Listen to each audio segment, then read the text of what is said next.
I'm addicted to success.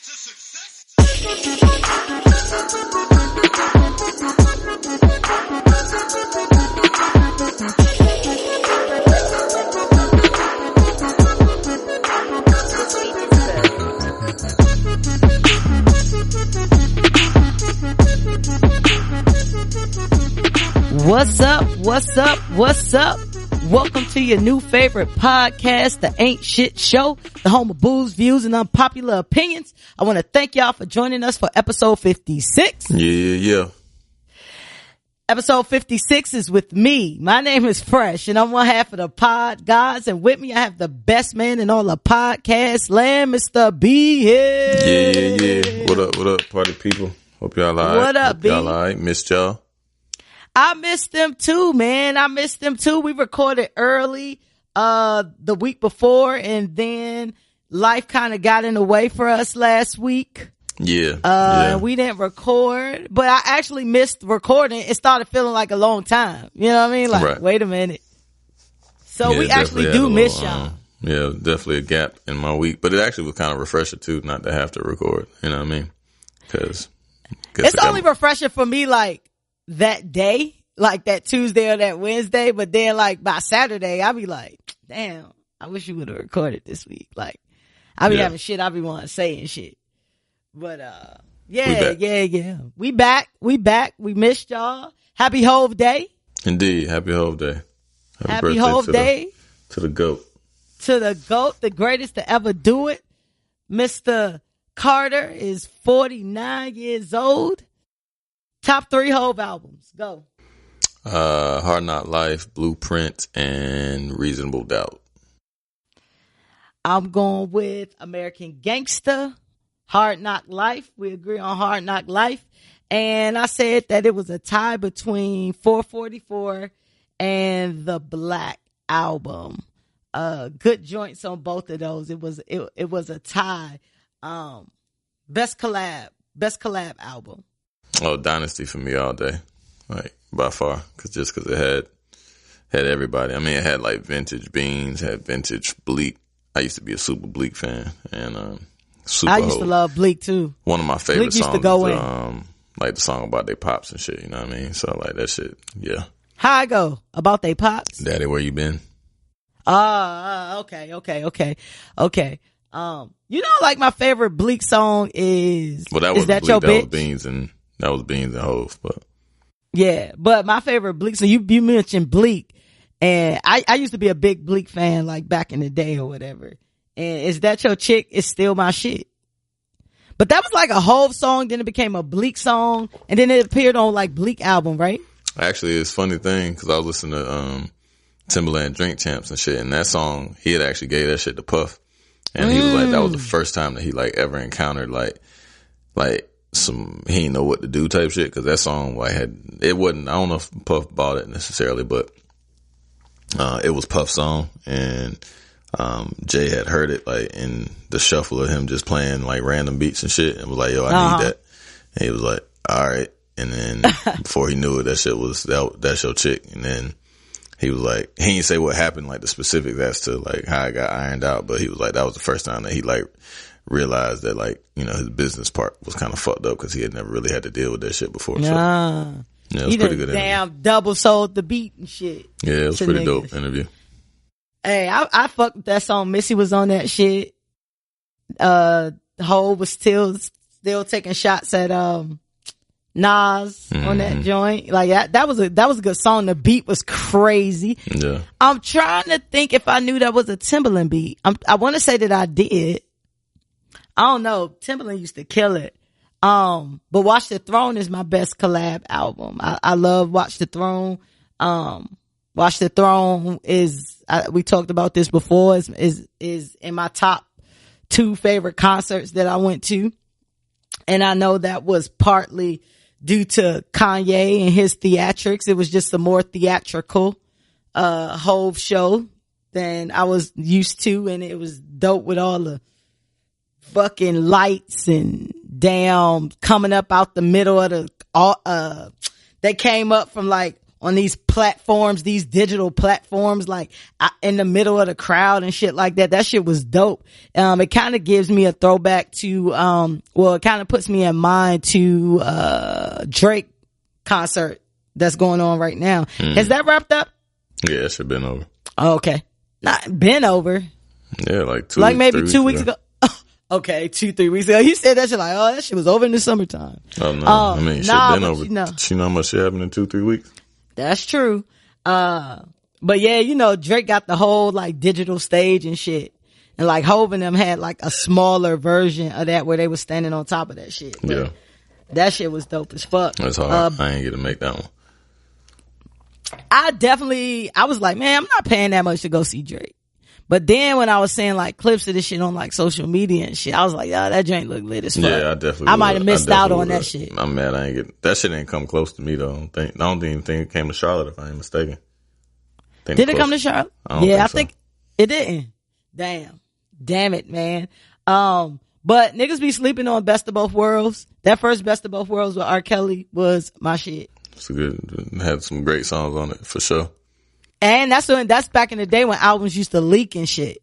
So yeah. I got like 2 versions of that Best of Both Worlds. Yeah, that shit was where hard. Like lyrics different on the joint. It's different than the actual version that actually like released and shit. There was good times back in the day when music used to release. Yeah, that shit like leaking shit. That title track was like my favorite shit. Like that shit. Best of both worlds. That shit was hard, boy. That shit was fire. That shit was crack. That shit just took me back to a good time in my life. That shit was great, right? That shit was great. That shit it came out like shortly after Blueprint, I believe, like around that same time. Rest in peace, my nigga Smiles. That's my nigga Smiles. That was his favorite shit. Like Jay was his favorite artist by far. Like, but Blueprint, we used to get a lot of money to that shit. That's my nigga. Rest in peace. Blueprint was dope. Then him and R. Kelly fell out. With that shit. R. Kelly, they came out. I went to the Best of Both Worlds concert before that shit fell apart, and they came out in the all white, like the bus through the little that's hard set and shit, and they came out in the all white. Fucking Hov had the snorkels and shit. Yeah, hell yeah. Kelly had on like an all purple outfit too, like leather purple pants with a purple tank top and like a belt with a tongue sticking out on that joint. Trying to get y'all bitches to come back to the States with him. Right. Fucking weirdo. Right. Such a weirdo. He was trying to dress like Barney to get the motherfucking 13-year-olds out there, bitch. That's a weird man. Hey, that is a weird man. I got some words for him later too. Or not really for him, but for his supporters. Hov is rich as fuck. Yep. If Hov was your friend, what would you buy Hov? Or what would you get Hov? That's a good question, man. Or if you had any friend that was in the realm of just had a whole rack of fucking money, like unimaginable type money. Oh, that's crazy. I have no idea. I mean, I guess like if I was his friend, it depends, like a friend, like maybe I'd give him some, some nostalgic shit from when we was kids or some shit like that, or like when, coming up. Yeah. But, I don't know, man. Yeah. When you rich like that, I don't really think it's nothing that you really, obviously it's nothing that you can't have, but I think it's like, it's just a small shit, just a motherfucker thinking of you. You know what I'm saying? I don't even think it's necessary. Like, you could buy a nigga a bottle, you know what I'm saying? Or whatever, like, just bring some bottles through or some shit that you personally spent your money on. You know what I mean? Like, I think that would, I don't know. I think, or take a nigga to dinner or some shit, like, cause regardless, it don't matter how much money you got, it's a free meal is still a free meal, you know what I'm saying? Well, I guess so. I guess so when you put it like that. Like, I don't know where I would buy something. Like, if I was Beyonce, well, she got endless money, or if I was just Tata, like, one of these niggas that be with Hov that also, like, got money too, like, it have to be like what you said, like, or some nostalgic, like something hard to find. Like, it don't even have to be expensive. Like, it have to be like super thoughtful, or it's just like hard to find, you know what I'm saying? Cause when you got the money to buy that shit yourself, like, yeah, that's what I'm saying. Like, it's gotta be something like super thoughtful. But like I said, I think when you rich like that, like, it's just more of the actual thought, you know what I mean? Cause it ain't really the dollar amount. I think it's just the thought behind it, you know what I'm saying? Like, Like, let's go grab something to eat real quick, you know what I'm saying, on me or some shit, or, you know, just fuck around and do some shit, or go to the game, you know what I'm saying? Like, you just do some ill shit, like, on the whim type shit, I guess. I don't know. Yeah, cause I guess just flying a nigga to fucking vacation or some shit like that they call that Tuesday, you know what I'm saying? Like, they ain't really tripping off that. I was talking to my family or whatever, just about like Christmas, you know, Christmas and all that coming up. And, like, the stuff I ask for Christmas is not stuff that I can't necessarily afford. It just be stuff like I be putting to the back burner, or, you know what I'm saying? Like, like, I'm gonna tell you what I asked for today. I said, yo, if anybody want to buy me an electric can opener for Christmas, feel free. Like, that's the shit I be asking for, cause my can opener just acting crazy as shit. Yeah. And it's kind of one of them things that you don't think about until you go to open a can. Like, you know what I mean? Electric can openers are a fucking scam though. Like, facts. Just get you like a nice kitchen made handheld joint, and that shit will rip through some shit, just cause them shits is trash. Like, I done had so many of them shits, and them shits all be duds. Like, the goddamn, the little wheel on that shit rust out, the fucking spring fall out of that shit, man. Just get you a regular, good old kitchen made $7.99 joint, and they got some nice ones. Like, I got a Tiffany blue color one. That shit's nice. Well, I didn't get it obviously, but like, yo, give me that Tiffany blue joint right there. That's me, you know right there. Like, just get you a nice handheld, get your damn forearms together. You know what I'm saying? Get your forearms together. Eat your spinach. Get your Popeye on. Yeah, with that you know shit, what I mean? Yo. Fuck them. Fuck that shit. But yeah, I feel you though. Just practical ass gifts and shit. Yeah, I ask for shit like that. I be asking for fucking sheets and towels, and like, I be asking for shit like that. Like, I never really ask for anything like super like extravagant or whatever. And like I said, it's not necessarily shit I can't afford. It just be like, just get me this if you want to get me something. You know what I mean? Like, I don't really be pressed, but you know, if B got a time on her hands, she just gonna have to get like a photo made with the 3 kids in it, and like, so, this shit made out of, like, I was looking at fucking Khaled not Instagram, his Snapchat. I don't even be on Snapchat, and I just was super bored, couldn't go to sleep. I was looking at his Snapchat, and like, the nigga named Brainwash, he's an artist, he's super fucking talented. He did Ross, like, last album, whatever the fuck, I forgot the name of it, but he did like the cover art for that shit and all that. The Rather You Than Me joint? Was that the last Ross album? I think so. I don't know. The one we had like the purple mink on and shit was hard. But he did like all these different paintings. Like, he did, well, I guess they were paintings. I don't even know what the fuck they were, art pieces. And he delivered them to Cal. Them shits was so hard. He did one like, it was like Jimi Hendrix, but like, it was made of all vinyl. Like, it was the whole thing. It was his face was everything, like his fro was made of vinyl. This shit was just mad old records, just broken in different pieces and colors, and like that shit was so fucking fire. I'm like, damn, motherfuckers is creative. Like, that's some shit that I would get a nigga, you know what I'm saying? Like, get him a nasty painting of himself from maybe B or some shit, you know what I mean? Or the kids, but like something like super detailed and creative type shit. But yeah, I love shit like that. I love a thoughtful gift, bro. Yeah. Like, I like, you know, when you dating or in relationships or whatever, you know, whatever, it's like, yeah, like, it's cool. Like, you like, oh, what you want for Christmas, or what you want for your birthday, or what you want, whatever, and then you just go get it. That's okay. But if I ain't gotta tell you what I want and you come back with something, either you just heard me talk about, or it's just something super thoughtful or creative. Like, it ain't even about a dollar amount. Like, I love that type shit, though. Yeah, I be trying, man. I be trying. I just ain't really good at that shit. Like, I much rather you just tell me what you want and I get it for you.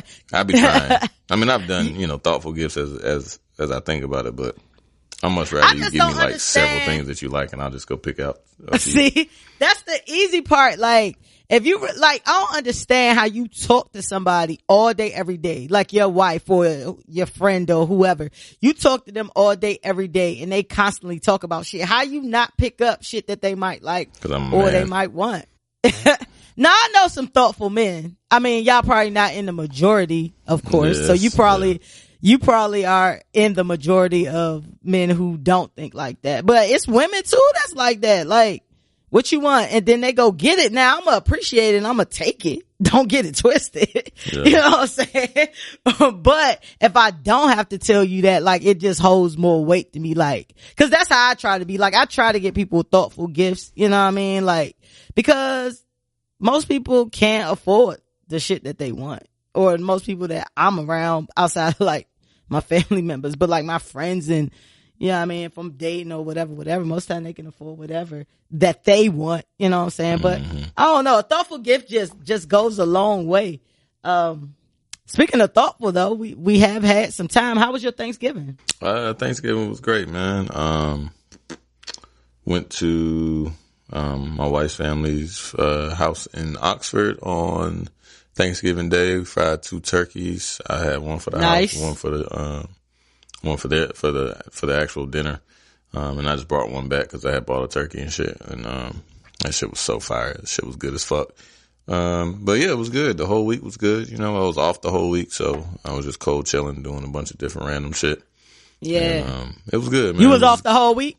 Yeah, I was off. Yeah, I was off that whole week. So, you was just winning. did odds and ends around the house and shit. Since, you know, I got like a lot of stuff done in the house. I was trying to clean up and do, you know what I mean? Put shit back where it was. And my wife been buying shit galore. All type of fucking furniture and all different type of random ass shit. So, putting up pictures and hanging shit but it was cool though. You know what I mean? Good time off. Yeah. How about yours? Mine was great. I was home. I went home, DC. You know, I like when I go home for Christmas and Thanksgiving. It's kind of like a cadence we have. Like you pretty much kind of know how the trip gonna go. Mm-hmm. You know what I mean? And that's a good thing. I had a great time. Help, you know, cook my things that I had to cook. I accidentally, I don't want to say overcooked, but I overbrowned the damn mac and cheese on top. Niggas still fucked it up and they said that it was good, but I'm a, you know what I mean? I like my food to look good as well. Mm-hmm. You know what I'm saying? It's all about, yeah. That's how presentation is a must. Exactly. And my mom, she just, moved into a new crib or whatever, a new house. And well, she moved like in the summertime, but this was like my first time being there since she moved there.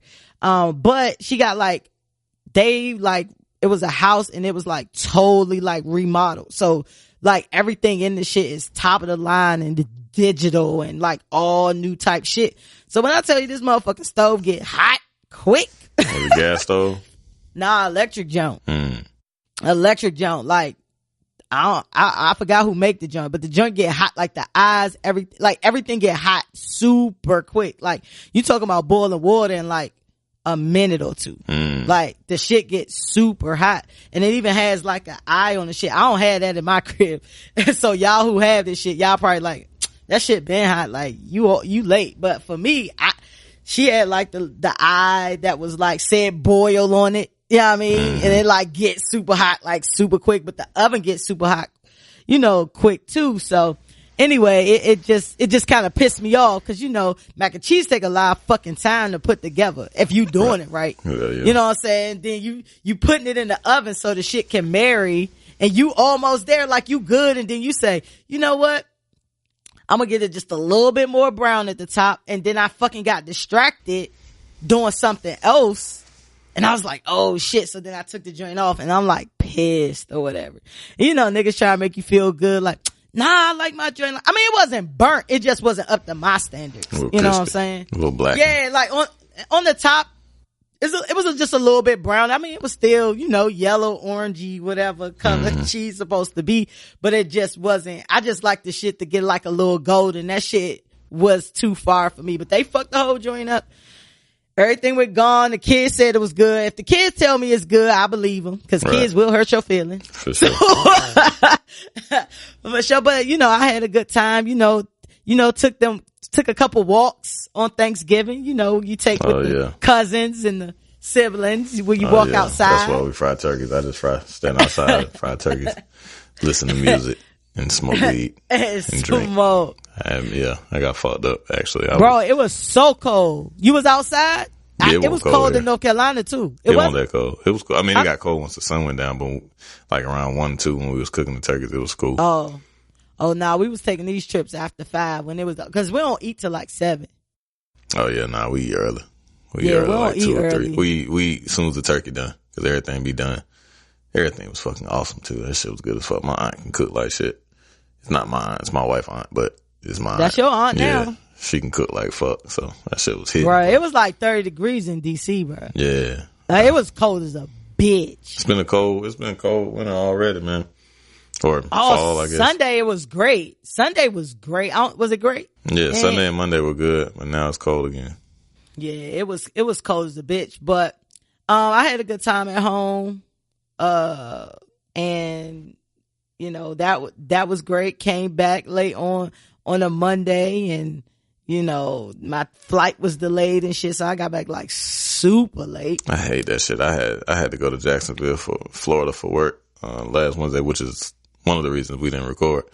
But my fucking flight, like, it won't really. It's just because I took Southwest, and like, flying to small airports is the fucking worst because like they have 3 flights for the day. You know what I'm saying? And you got to just talk about it, squeeze the fuck in, and that shit is annoying as hell. So I ain't get home, and then it's just stupid because I was in Jacksonville, so I had to, which is at the top of fucking Florida. I had to fly to Fort Lauderdale, which is obviously at the bottom of Florida, to come home, and that shit took forever. Like, it was just, I don't know, but yeah, that shit was, and Jacksonville was cold. I was mad as fuck. Jacksonville hood as fuck. Jacksonville, Florida is hood as fuck. Yes, I've only been through Jacksonville. I ain't even really been in Jacksonville. That shit is to hang hood. Out. Like, it's everybody cool I know from Jacksonville hood, it's though. Pretty cool because like they got a bunch of rivers that flow through it or whatever, and they actually have St. John's River. Fun fact, in case you're ever on Jeopardy, it's two rivers in the world that flow north, and that is one of them is in Jacksonville. It's called the St. John River, and the other one is in Africa, the Nile River. So in case you're on Jeopardy and that's the question that you need to win, we need some cash on this end if you win it because of that.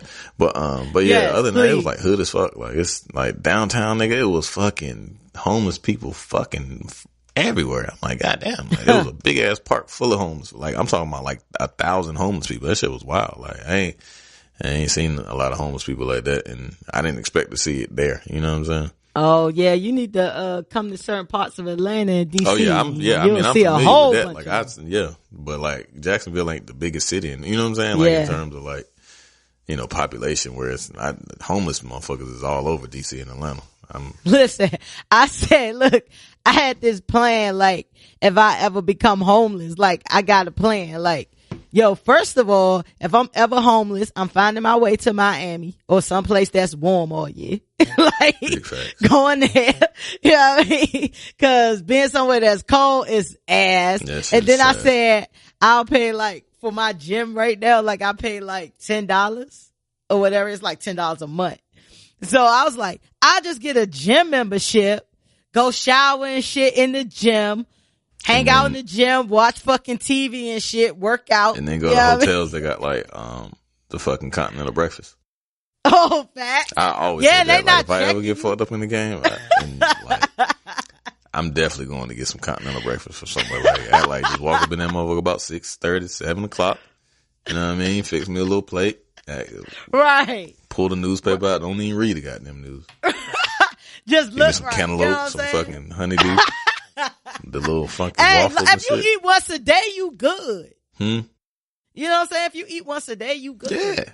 You be all right. Yeah. You be hungry as fuck though. You can't wait till 6 o'clock come, boy. You be on the goddamn on step. You don't have to divvy it up though. You can't come to the same shit. Yeah, so you all got the homeless people that's listening, stop stop going. Don't go to the same one every day.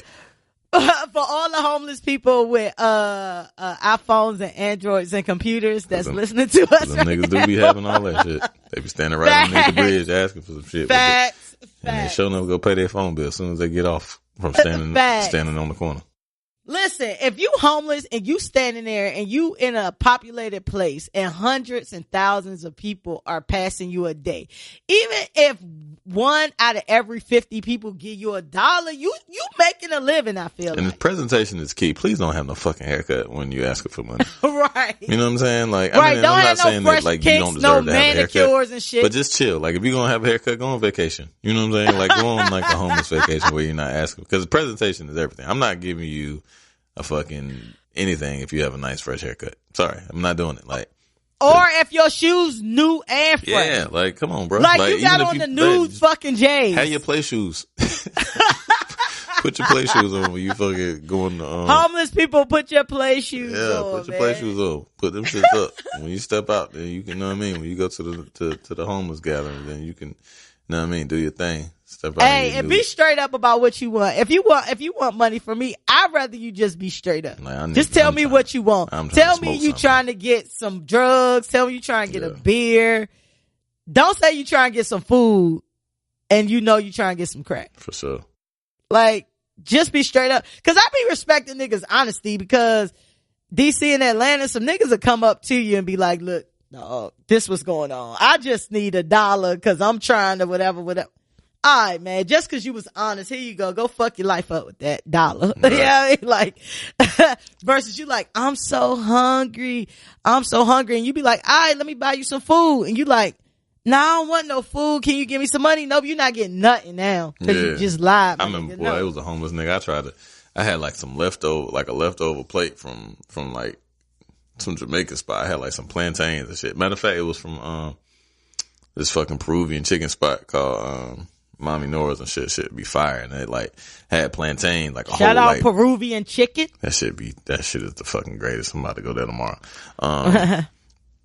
With a homeless white dude and shit. And like, I was about to get a nigga, I was like, yo, I got some food for you, man. He was like, what is it? And I'm like, you got preferences and shit. Like, you got food, gluten intolerance. He was like, nah, I'm saying, what is it? Nigga? I was like, it's some plantains. He was like, oh, nah, I can't fuck with that. My diabetes will go crazy and shit. Oh, like, all right, man.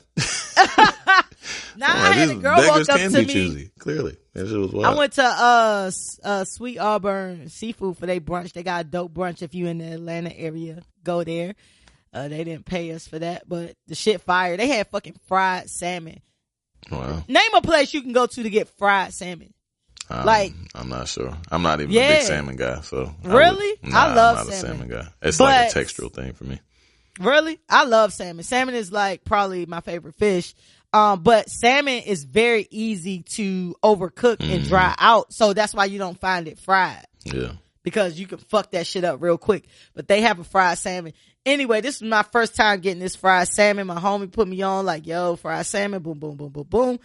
And so I get the fried salmon. We in there having a good time. So I'm like, oh yeah, they give you like 2 pieces of that shit. I got a whole half a joint. So I walk outside. Younger chick walk up, homeless, I guess. She looked kind of dirty, whatever. And she was just like, hey, can you give me some money on some food? So I look and I'm like, shh. I go through this dilemma in my head, like, do I want to get her my motherfucking food? Like, cause this shit, I had plans for the shit in my head, you know what I'm saying? And I was just like, fuck.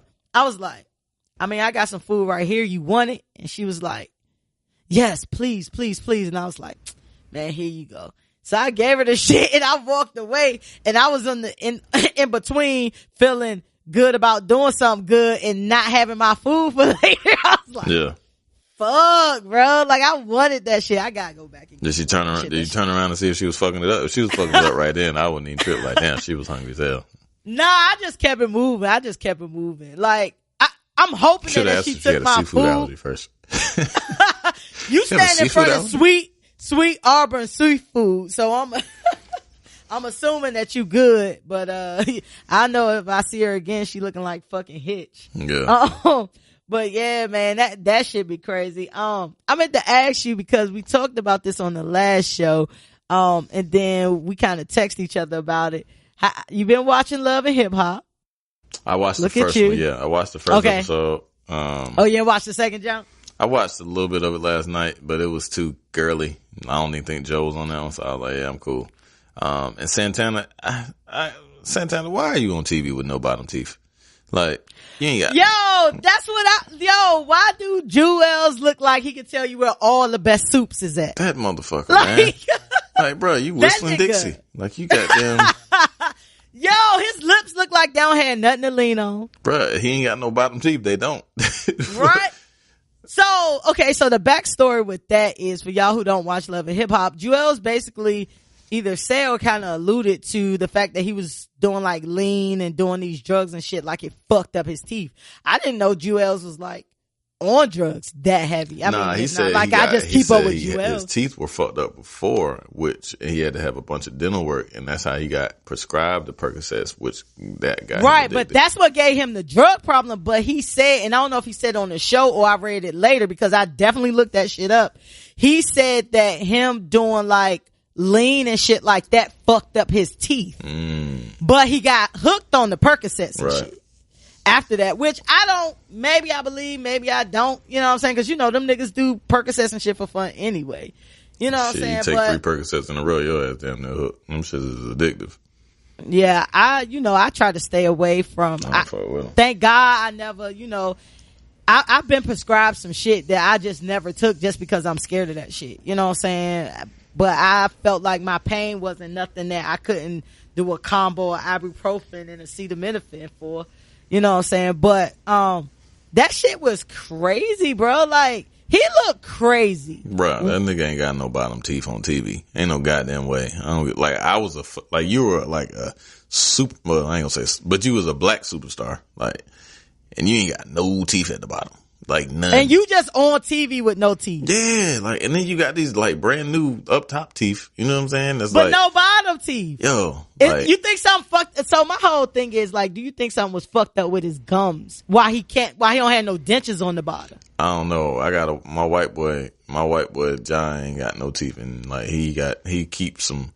Like, he ain't got no teeth at all. He always got some fresh dentures, and he ain't got the money. He always got some fresh real shit. Like, he had got some shit. Like, he got some shit. So, like, I don't know, man. That nigga ain't no fucking way I'm on TV with no teeth. He sound crazy too. Like, you heard like that, the new Dipset dropped the album or something that. He sound, I haven't listened to it yet, but I listened to I heard like 2 songs or whatever, but he sound different. Yeah, like it's like when off. Yeah, he sounded. When 50 voice changed after he got them big ass teeth. 50 voice changed. If you listen to old 50 before he got them big ass teeth, he sound different too. Mm-hmm. But it's different when you don't have no teeth, bro. Like no teeth. Ain't got no teeth. That nigga sound like he damn changed the hell out of some oil. Right. Hey, I said, that nigga look like he fixed a mean carburetor. Shit, yeah. That nigga crazy, man. But it's entertaining though. Like the first episode was. The second episode, like I watched a little bit. I was like, I can't fuck with this shit. That's why I don't be watching it. They was all in that shit. Just be too much for me. But Kimbella fine. I like looking at Kimbella. And I realized that Juju's not fine. I did look at I looked at a little bit of them. Like Juju ain't fine at all. Like she is not cute. She got a lisp and everything. Juju definitely has a lisp. Her body crazy.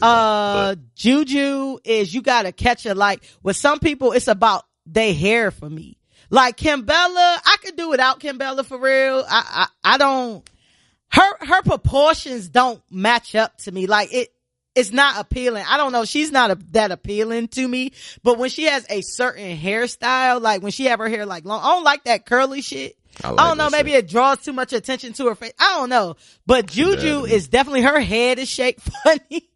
So it depends on how she have her hair too, but she definitely have a list. But we was talking about, on the last episode, I want to say, of our show, we were talking about the fact that, Kim and Jewels, cause we was talking about Love and Hip Hop, Kim and Jewels had not been married like after 10 years. And then boom, all of a sudden this nigga proposed when he when he all gums and he going to fucking jail. Now you want to propose to a bitch. Yeah. That shit crazy. Hey, she gotta love that nigga. Yeah. Cause I'll be like, I'm good. Like, yeah. I'll be like, oh, I'm good. Like we could continue to do this thing, because I just feel like a lot of niggas, Fab, all these niggas, when they get themselves in a bind, then they want to marry the bitch, and the bitch be like, okay. Yeah. Like, this all I've been waiting for, like, this whole time. And like, I feel like it's a hard thing when, and of course I'm not married, you're married. It's a hard thing when you are no longer physically attracted to somebody. And I think Jewels is bordering that shit. Now, not even just from him not having no teeth, but, you know what I mean? Like, his personal, from the way they describe it on the show, like, this nigga was a drug addict. Mm-hmm. Like, or some serious shit. That's unattractive. Yeah.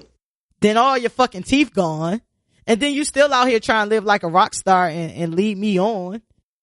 You know what I mean? Like, I don't know. Like, if that was your sister or some shit, would you be like, what would your advice be if Kimbella was like your sister, your cousin, or somebody you love?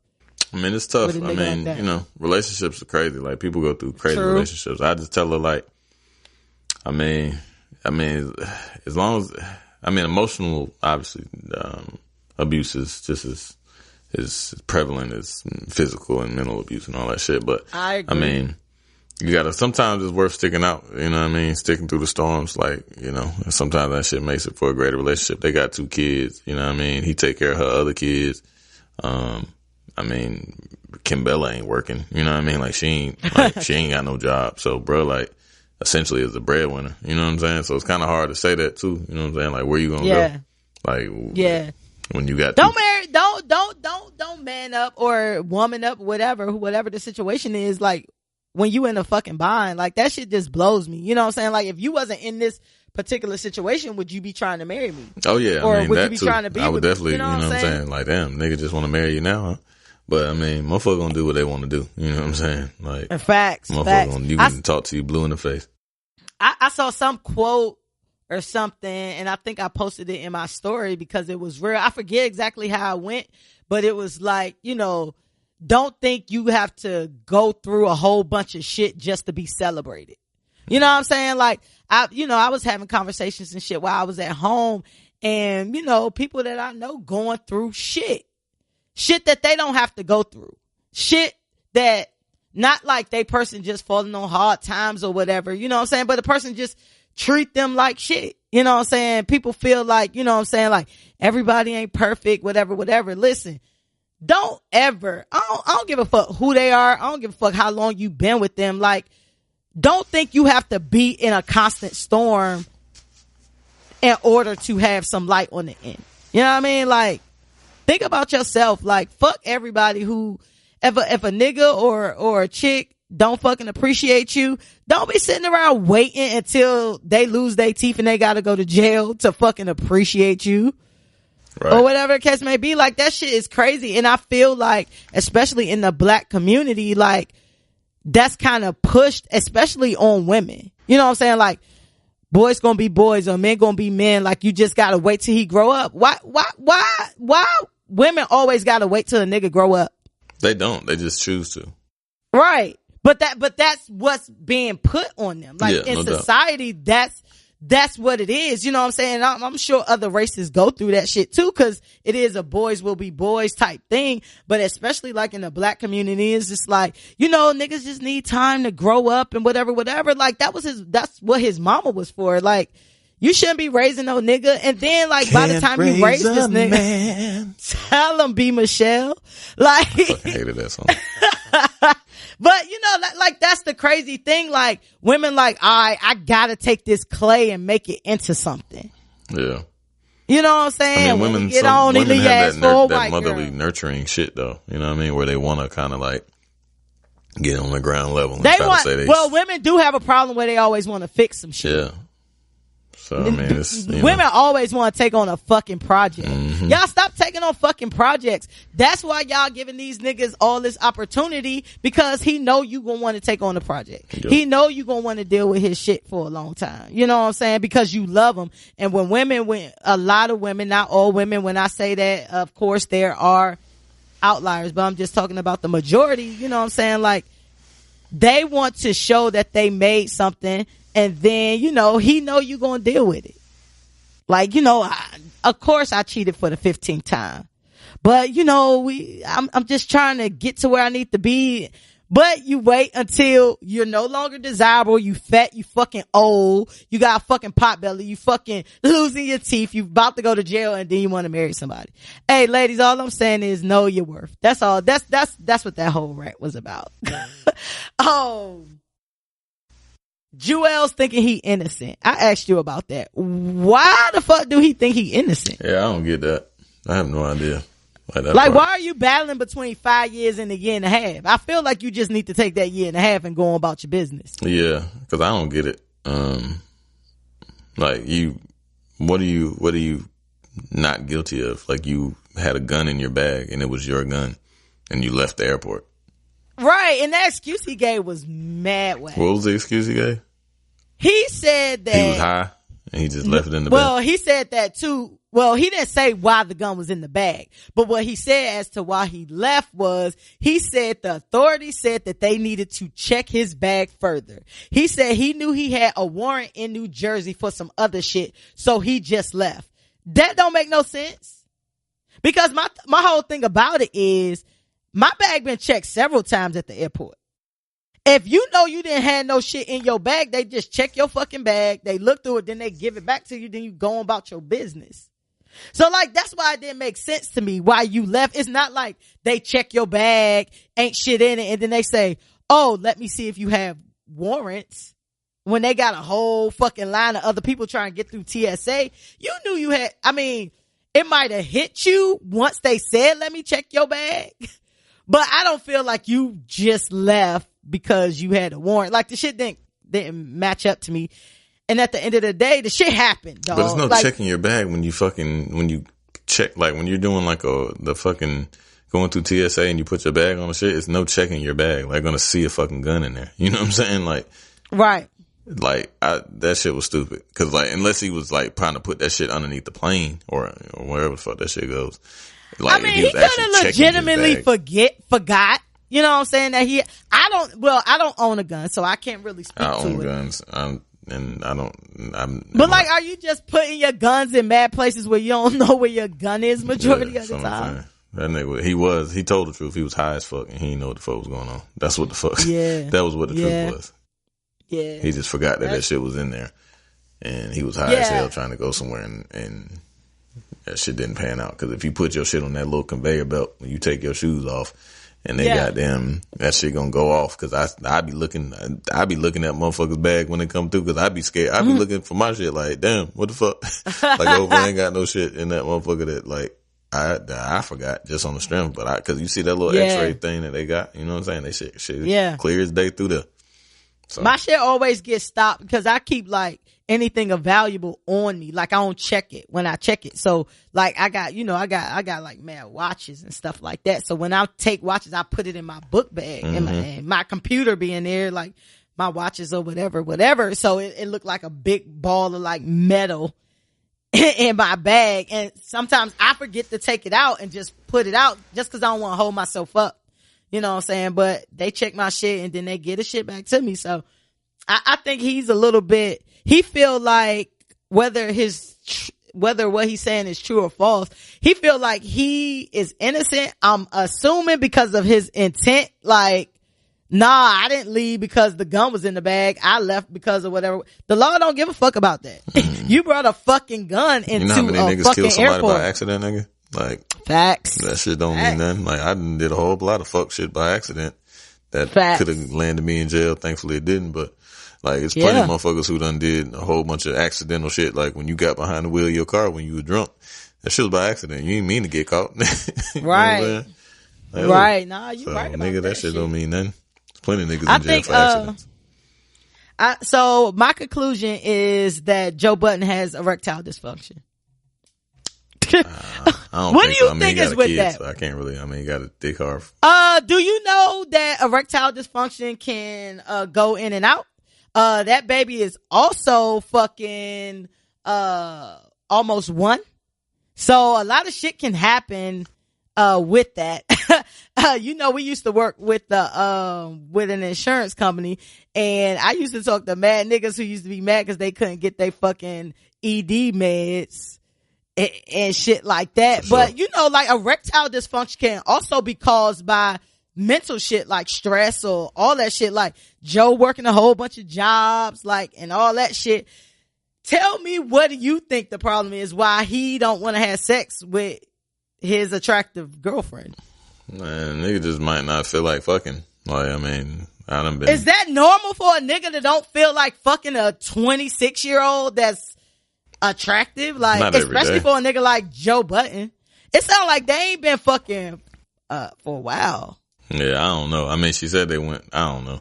Said she went from a lot. They went from fucking every day, a couple times a day, to not fucking at all, some shit. I mean, you know, niggas, I guess. Talk for the niggas. Talk for the niggas. It's like, I mean, for every bad bitch, it's a nigga that's tired of her. You know what I'm saying? Not saying he tired of her, but like, no, I agree with that. You see what I'm saying? Like niggas definitely lust and fantasize over the girl, but when you see her every day and she's not as, you know what I'm saying? Like, it's, I don't know, maybe the allure. And like, plus Joe old. Like, I mean, Joe I don't have to have sex every Joe day. 38. I'm old too. Not every day, but if you at a point where your wife like, hey, when are we gonna have sex? That's just odd for me. I ain't never heard of no nigga that's just like, I got a headache, I can't have sex. Like, you know, and I'm not even talking about every day, cause, you know, once you have been in a relationship for a long time, maybe every day ain't a good thing, but when it's to a point where a bitch trying to romance you, where she like, oh, I got a hotel so we can rekindle, like, I feel like it's something there. I feel like it's something there. And my conclusion is erectile dysfunction. I think his dick can't get hard. I have no idea. I think that's what it is. Like, what's the longest you ever went without having sex and because you didn't want to have sex? I don't know. I'm not. It's been more than a week? Probably. Maybe. I mean, yeah. Yeah. Just not that I didn't want to have it. It's just I won't like really press to do it. Like, you know what I'm saying? But she's actually begging for this nigga to have sex. So, like, has there been times where in your life it don't even have to be like your personal business with like your wife or no shit like that? Like, has it ever been a time where a bitch had to beg you to have some sex? I don't think that so. you were already having sex with? I don't think so. No. Yeah, I think it's odd. You don't think that's odd for a man? Not really, because I mean, some niggas just don't be having high, like his libido may not be as high. Like, you know what I'm saying? That doesn't constitute him having sexual dysfunction. Some niggas just like, some women don't be having, like, wanting to have sex all the time. Some people just don't have as high as sex that's drive. a woman thing. Like, I get that for women, but with a nigga, like, I don't know, I ain't never heard of no bitch having to really beg a nigga to have sex. Like, even if a nigga don't want to have sex, all you gotta really do is, like, touch his dick or some shit and you good. I mean, like, that's what she should do. Like, she just pull the shit out. Like, he ain't gonna, like, shit gonna. She 26. I'm sure she done tried that shit. I'm sure she done just he done walked in. She done probably gave him some head, some shit. Man, that shit like probably trying all to get for him show, there. man. They probably just needed a storyline. Hey, and if that is for sure, that's extra corny that you gonna let that be your storyline. Yeah. That's extra corny. Well, shout out to Joe and his erectile dysfunction. I'm going with that. And Joe is a recovering drug addict. You know, that shit be playing parts and shit too. But until Joe says anything different, Joe, I'm giving you the erectile dysfunction award. And if you don't start paying attention to sin, a nigga or a bitch gonna definitely scoop her up super quick. And you know sin about that action anyway. Let's move on to Brown and Proud. I want to give a shout out to Super Scent. For y'all who don't know, she is out of New Orleans. And she started off doing funny videos on Vine back in 2013, and then she got popping on IG as well. I always like to shout these type of people out because I shouted some out on past episodes. I like to shout these people out because they started from and they used the free platform just to make their shit pop. And Super Scent has her own cosmetic business. And she sells, eyeshadow palette with bold colors that resembles colors of crayons, and it's called the Crayon Case. She started it back in 2017, and she had a Cyber Monday deal, and she made over $1 million in 1 hour. That's crazy. Selling that awesome shit. That is crazy. And she just a hood chick out of fucking New Orleans. You know what I mean? Like, making a way for her whole family. Yeah, that's hard, man. That's super hard.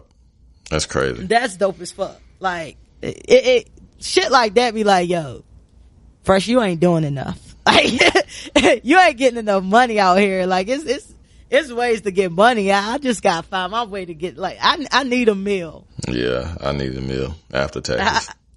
Yeah, I need a meal after taxes for sure. And just an update on Michelle Obama. We told y'all that she sold 750,000 copies of her book, And it was one of the best-selling books of 2018. It has officially become the best-selling book of 2018, and she has sold over 2 million copies in 2 weeks. That's crazy. So she went double plat. Yeah, that's hard. Shout out to Michelle Obama. Anything on your radar on Brown and Proud that you wanted to shout out? No, I'm good. I don't think I can. All right. I don't think so. Before we move into literature, I do want to say, Joe Biden said he might run for president, so that's probably the closest we're gonna get to a black man being in office. Again, true. Hey, I think that it would be dope if Joe ran and Obama was his VP. You know that's allowed. Who? If Obama was his VP. Oh yeah, I think Obama cool though. That nigga probably. Yeah, I definitely think he cool, and I want Michelle Obama to run really, really bad, but I don't think she gonna. Nah, she's not fucking around. Yeah, she ain't with the shits for real. Nah. Like she don't want to be under she that cussed the type other of day. shit. Yeah, I was. She said shit, didn't she? Yeah. So. Yeah, I fuck with her. She's just trying to be real, and now at this point. Hey, why not? Like, what's the worst that can happen? Hey, if you got the actual president acting a fucking fool, yeah, you can fucking be a first lady and say shit. You know what I'm saying? Next time, Michelle, when you say shit, say the ain't shit show. Big facts. Throw something our way. You know what I mean? I want to say rest in peace to Steven Hellenberg. And he was the creator of fucking SpongeBob. He died of ALS at 57 years old. And my ass still watches SpongeBob to this fucking day. Never watched SpongeBob. Well, I've You've never watched SpongeBob? Maybe 5 times. If that, I don't. Yeah, nah, not very. Nah, no SpongeBob for you. Nah. Dog, I've been watching SpongeBob since forever. SpongeBob to me is kind of one of those cartoons where I'm just like, if kids getting these jokes, then it's a problem. You know what I mean? Yeah. Like some cartoons, they cartoons, but they really ain't for kids. Right. And SpongeBob kind of one of them cartoons that you can catch on repeat at any given point in time in the day or night. Mm-hmm. Like it's just one of those like the Simpsons or whatever. But I fucking love SpongeBob now, but I am an adult who watches cartoons. But rest in peace to him. You ready to get into little shit? Yeah. All right. Little shit is our pop culture segment where we talk about all the fuck shit on your timelines. Put your cups up. You drinking today or you puff passing? Well, I am puffing a bit and I got like a little bit of alcohol that I had over from the fight party. I did have a fight party on Saturday. If you didn't watch the Deontay Wilder fight and the fucking versus Nick Fury, please. I definitely didn't because I don't even know who either one of those guys are. That's crazy. Deontay Wilder, the heavyweight champion of the world, but shit was an awesome fucking fight. Oh, that's great. Was there a knockout? Shit, it was 2 knockdowns and the knockout came in the 12th fucking round. And the white boy got the fuck. This shit was crazy, man. Like, cause Deontay Wilder. I miss heavyweight fighting. I hate seeing these little petite niggas fight. He was getting his ass whooped the whole fight. He knocked the white dude down. Like in the 6th round, he got right back up and was still roaring for action. And then in the 12th round is when Deontay was like gassed. He was getting his ass whooped. And he, caught the Nick Fury, which is a white dude. Caught his ass with a damn mean ass fucking 2-piece. Knocked this motherfucker flat out. And like, when that motherfucker heard 6, he just popped up like the fucking Undertaker and the goddamn, like, that shit was crazy. That was a good ass fucking fight, yo. So, YouTube that shit. If you enjoy boxing like I enjoy boxing or a boxing enthusiast, I'm pretty sure you saw the fight at this point. But if you haven't, definitely check it out. I think you'll be highly entertained. I mean, we know the outcome now. No, you don't. I didn't tell you who won. Oh, I thought you said the nigga got knocked down twice. I said he got knocked down twice, and I also said he got up. Oh, okay. Yeah. Okay. That's what's up. If you into that, get that. Hopefully that shit get big, enough for me to want to watch. Cause like I said, I used to like heavyweight boxing. I don't really like seeing these little petite niggas fight. Heavyweight boxing. You should check it out. That's why I said that. One nigga 6'9", cause you said it was heavy. Fucking 60. The white boy was 6'9", 260, and Deontay Wilder like 6'7", 209, which was actually fucking crazy, which is probably the reason that he ain't knock his ass out for real. Cause, he was kind of light in the ass. He hit hard, but he lost a lot of weight for some odd reason. So maybe he was training too hard. But yeah, it was a good fight. So Gotcha. you should check it out. All right. Well, put your cups up. I'm drinking Jack and Coke. I'm on my regular reg. You on that Ketel Uno? Yep. And nope, this Tito's. Tito's is a good one too. Put your cups up because I want to give a toast to Meek Mill. Oh yeah. Meek Mill released Championship. It's championships, right? With an S. Yeah. Or is it? Yeah, gotcha. So this is Meek's first release his first full album release. He came out with an EP a couple months ago, but this is his a full album since being released from jail. It's 19 tracks. It features Ella Mai, Drake, Future, Hov, Ross, and we'll get on Hov. So don't dwell on Hov yet. But Kodak Black, 21 Savage, Jeremiah, just to name a few. It's quite a few features on that. What are your thoughts on this Meek album? I like it, man. It's a pretty good album. I like the feature with 21. I like the shit with Ella Mai. That shit is incredibly hard. I like a lot of the solo joints. I'm not huge on the features, outside of 21 and Ella Mai and Ross and fucking Jay. I was cool on the Cardi B shit. I ain't really like that. The Drake shit, I didn't like it initially, but it kind of jams in the car, like, cause I was listening to it on headphones, but it's kind of go hard. Future shit, not really feeling that. But yeah, Future, I don't know why niggas keep getting Future. I feel like Future reign should be over by now, like, for real. Yeah, he still, I mean, for what it's worth. I like a lot of his solo joints. Like the intro was hard. I like the shit that came on after the Ross and Jay shit. Like he did a lot of like old school samples. So he like one song used the Getaway beat. Then he had the other shit that was J.O. beat. And, so those were hard. Like Oodles and Noodles a lot. That shit was crack, which is also a sample. That shit was, I forgot who that sample was, but, overall I like it. I give it like an 8, you know what I'm saying? Like an 8.5. It was a pretty good feature. Niggas talking about that shit is the album of the year. Definitely not one of my albums of the year, but I mean, it's a very good album. I'm not like a Meek for me. Like I like Meek a lot, like rapping Meek, but I don't like yelling Meek. You know what I'm saying? Like, right. It just kind of get like, it's like get noisy after a while. You know what I'm saying? Yeah. But the joints where he was just giving like regular bars and shit, those songs are incredible. You know what I mean? Like super incredible.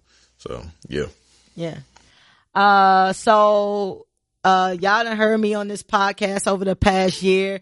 I like certain Meek songs, but I've never been a Meek album person. And it's based on exactly what, B just said as far as him yelling. Like, I can't, niggas be like, yo, Meek can rap, but I'm just like, his delivery throw me off. I can't just sit and listen to that shit. You know what I mean? Like straight through, he didn't have, inflection. His cadence was always the same, so I could never grasp it. He got me with this album. I really fucked with this album. This was a really good album. I think that things happen for a reason. This album was a good mix of righteous and ratchet. Yeah, and the words of Seed of God with the righteous and the ratchet. I think it was a great mix of that. He talked that shit without getting, boringly preachy that some,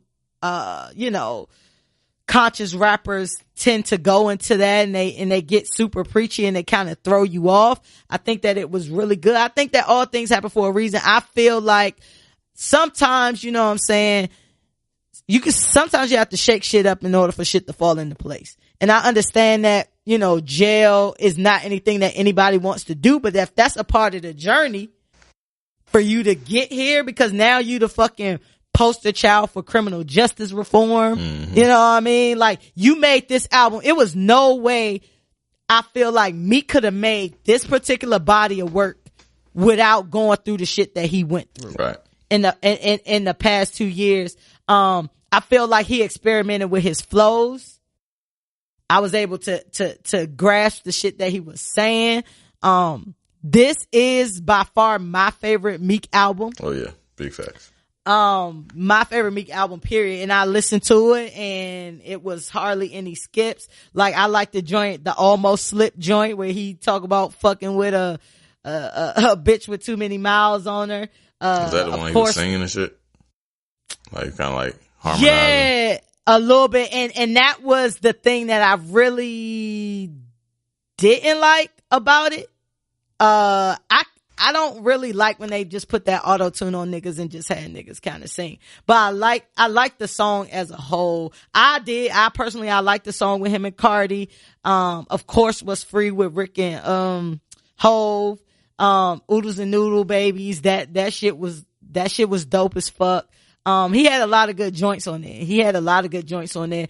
And you mentioned it as far as the samples, like, and we kind of talked about that, but I ain't want to go into detail because I wanted to talk about it on this show about he sampled a bunch of big hip hop songs on there. It's kind of like a cheat code.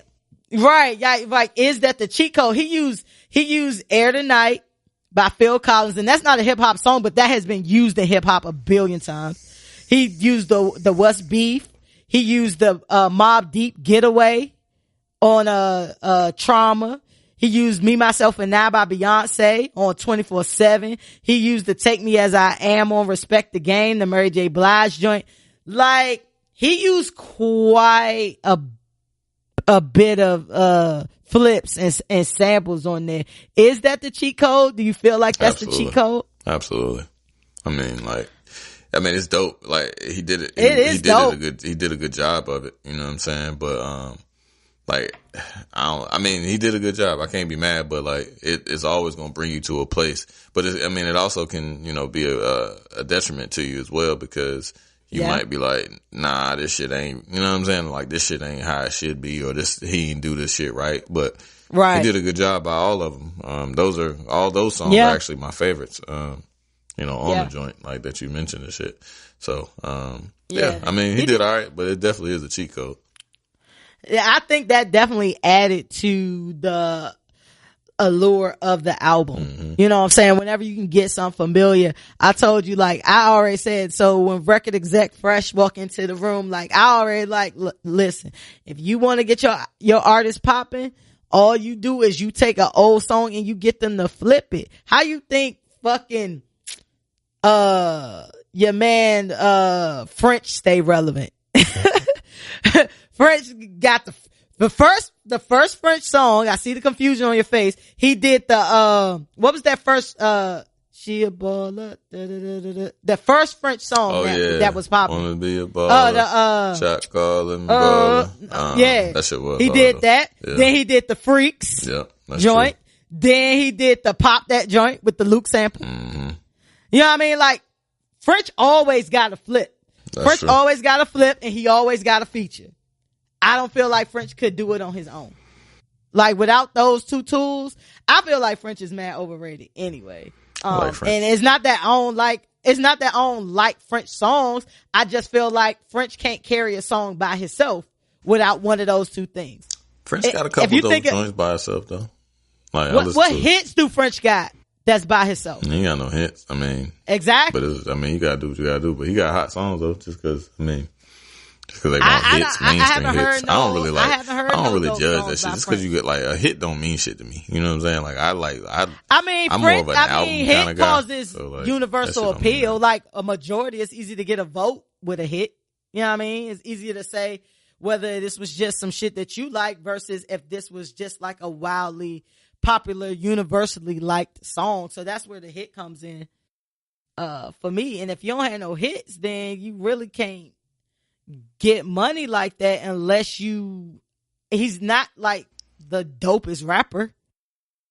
So I don't know, but I definitely feel like that's the cheat code. But like you said, Meek did a great job on that. We talked about running for album of the year, because a lot of niggas is definitely saying album of the year. What's currently in your like album of the year race so far? And we'll get to this during the Golden Shitty Awards. We only got like 2 more episodes left after this one for the rest of the year. But what's your album of the year for the running Nipsey, right now. Nipsey got the album of the year for me. Oh, so that's just flat out. Yeah, That's your album of the year. Nothing this year has competed with that album, in my opinion. For me personally, I mean, J-Rock had a close second. I did like J-Rock shit a lot. I do like J-Rock shit a lot. I mean, there's so much fucking music that came out. I mean, it's no slight to any other. Like, B and the whole shit was excellent. Still, I listened to that shit the other day. That shit hard as fuck.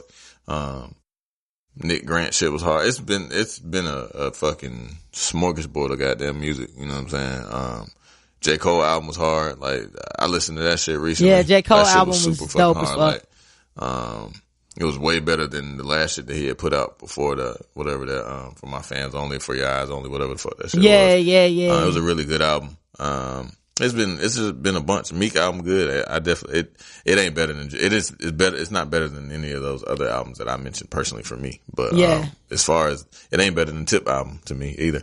But as far as the album of the year for me. That Tip album just did not have a lot of replay value for me. That shit hard. I played and that I shit listened to that shit 3 times because I really love T.I. That shit was hard. I love that shit. But yeah, Nipsey's album is my fucking favorite. That shit is hard as fuck. I played that shit on Saturday after the fight, and that shit had the shit going. Like, that shit was just a perfect album. Like, it's no skips for me. I don't skip nothing on that shit from top to bottom. It's like 17 songs, I think.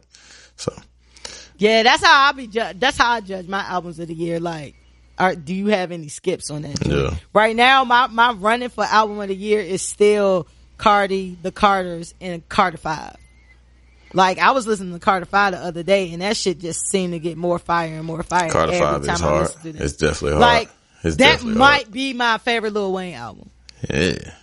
Yeah. Yeah. For me, that might be my favorite Lil Wayne album, but you're a harder Lil Wayne fan than I am, and I am a Lil Wayne fan, but this album brought it back for me. Like, I had my doubts about what Lil Wayne could do, and Lil Wayne fucking proved me all the way wrong. That Carter 5 shit go. And all them songs shit is old. great. Like, only new song on that whole fucking album is the shit with Swiss, which is a single. He said every song on that shit is like mad old. Like, the shit with him and Kendrick is like 7 years old. Yeah, I knew the shit with him and Kendrick was old. I knew the shit with him and Ashanti was old. Shit with Snoop old. The shit with Regine. Yeah, that shit sound old. Shit with Regine old. Really? Yeah, he said the shit with Regine. He was like, shit. I watched The Crown. He was like, everything, pretty much they were just, cause I meant to watch that Crown. Elliot goes through the whole track list or whatever. And he was like, yeah, that shit old. He was like, I don't even really remember doing them shits. He was like, yeah, the whole I mean, I love that album. That shit dope. Well, that shit was great then. That shit was great. Even the shits that I really didn't like, it was some shits on there like you mentioned that I said, it sound kind of dated. You know what I'm saying? Like, but the more I listen to the shit, I'm just like, I fuck with it. Yeah, so those still my top, my runnings for album of the year. So let's get into the shit with the whole verse.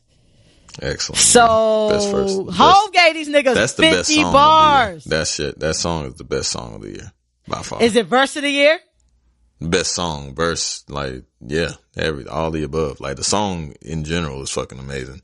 And the verse is just, the verse ain't even, that shit ain't even like music. Like, that shit is just like some other shit. Like, that ain't even he talking verse. That shit is like, I don't know. That shit is like law type shit. Like, that shit is masterful, man. That shit is that shit is great. He gave him 50 bars, my nigga. Like, he let fucking Ross do his thing. Ross, you know what I'm saying? See, that's the thing. Like, Ross and Meeks both smoked that shit. You know what I'm saying? Like, but then once you came up the whole verse, you forgot about that shit. That shit was crazy. Like, Hov did so great, and I think that when you come on the track talking about 3/5 a slave, like we was 3/5 a slave, like immediately I'm like, God damn. Like, what the fuck? That nigga about to get on some shit. You know what I'm saying? Like, that nigga been on that shit, bro. 3/5 a slave. Is what they said. I said, shit. And then start running down his stats. Nigga like, crazy, man. That nigga crazy. And my whole thing about it is, if Hov would have never been on that track, then niggas probably would have been talking about Meek verse on that joint. Who had the better verse? Meek or Ross on there? Ross. You think Ross had the better verse? Ross verse was fucking crazy. Like, Ross verse was fucking crazy to me. Like, that nigga shit. Ross verse was good, but I just didn't feel like never nobody's favorite. Like, that nigga smoked that shit. Like, that shit, the whole, like, Tekashi diss and all that shit, like, that shit was Yeah, crazy, he definitely dissed Tekashi his on verse that joint. was fucking crazy. Like, Meek shit, the whole, like I said, the song, for me, is by far, like, the best song of the fucking year. Like, that shit is exceptionally done. And then Hov just take that shit, like, to another fucking stratosphere. Like, he just like, cause that's the thing. Like, Hov, like, listen, I feel like if Hov was never on that on that song, then the whole conversation would have been different, because I feel like Meek did a great job and I feel like Ross did a great job. So whoever the third person they would have put on that joint the conversation would have been about Meek and Ross, like who had the better verse. But then Hov showed up and showed the fuck out. Like, god damn, nigga, like, seriously, like, we had good verses and then you just gonna come through and fucking wash. That shit was crazy, man. I played that shit 12 times in a row. I was super late for work and it was right in the parking lot. It was right in the fucking parking lot, cause I played it for the time, like, cause like when I cut the album on the shit, cause my cousin, he had texted me like late, cause he stayed up. He texted me like 1, I was asleep. Cause he a super Meek fan, so I know he was gonna stay up and shit. He texted me like, he was like, damn, he texted me like that. He was music, like, the whole verse cool. He was like, Ross got busy though. I'm like, damn. So I'm like, shit, whole button and shit. So like, I had heard, and then I cut my phone. I do the same fucking routine every day. So I cut the Breakfast Club on, and the shit was going off like it was like the last 2 or 3 bars that Jay was going. You know what I'm saying? He was rapping. I was like, yeah. Fuck. I was like, nah, fuck that shit. So I done cut my damn Bluetooth speaker on, and then I got in the bathroom and shit.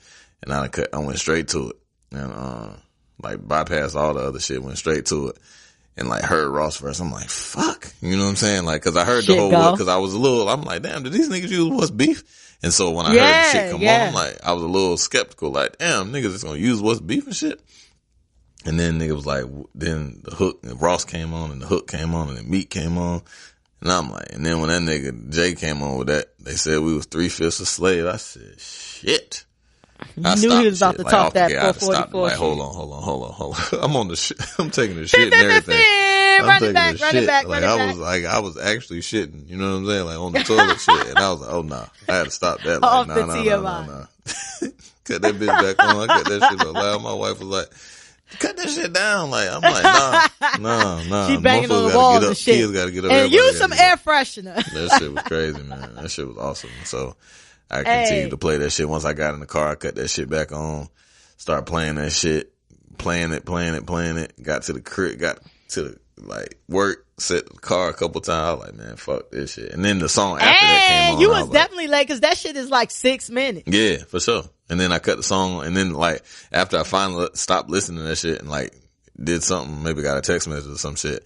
And then the shit with the whole sample came on after that. I'm like, God damn, this shit right. jamming. So I just sat in the car and let it ride a little bit. And then it got to that Drake song. I was like, all right, well, I'm out. So. Yeah, so the funny thing about that Drake joint is like, that was a lackluster performance for me. Yeah. For Drake. I'm not saying it's not a bad song. It's not a bad song at all. Shout out to Wayne for fucking producing. That nigga's going crazy on production. What? Lil Wayne produced yeah. that? Oh, that's Weezy out of here. Whenever you hear the Weezy out of here tag, that's Wayne. I didn't know that was Wayne. I never knew that was Wayne. He on the shit with Lil Baby. The Lil Baby shit. Like, for real? Yeah. Drake said it. You just put me on because I didn't know that shit. And Weezy produced it and Weezy have made me. Like, that shit, that's Wayne. That's what's up. He got like 3 joints on Lil Baby. Lil Baby album hard too. That shit dope. So yeah, I was gonna ask about other music. But I ain't finished with this shit yet. But that Lil Baby shit ain't for me. But with the whole verse, so it was a lot of controversy with the whole verse, when the shit first came out, and Hov has, a part in the verse where he says, no red hat, don't Michael and Prince me and Ye. They separate you when you got Michael and Prince DNA. God damn it. I ain't one of those house niggas you brought. My house is like a resort. My house bigger than yours. My spouse. Nah. My route is better, of course.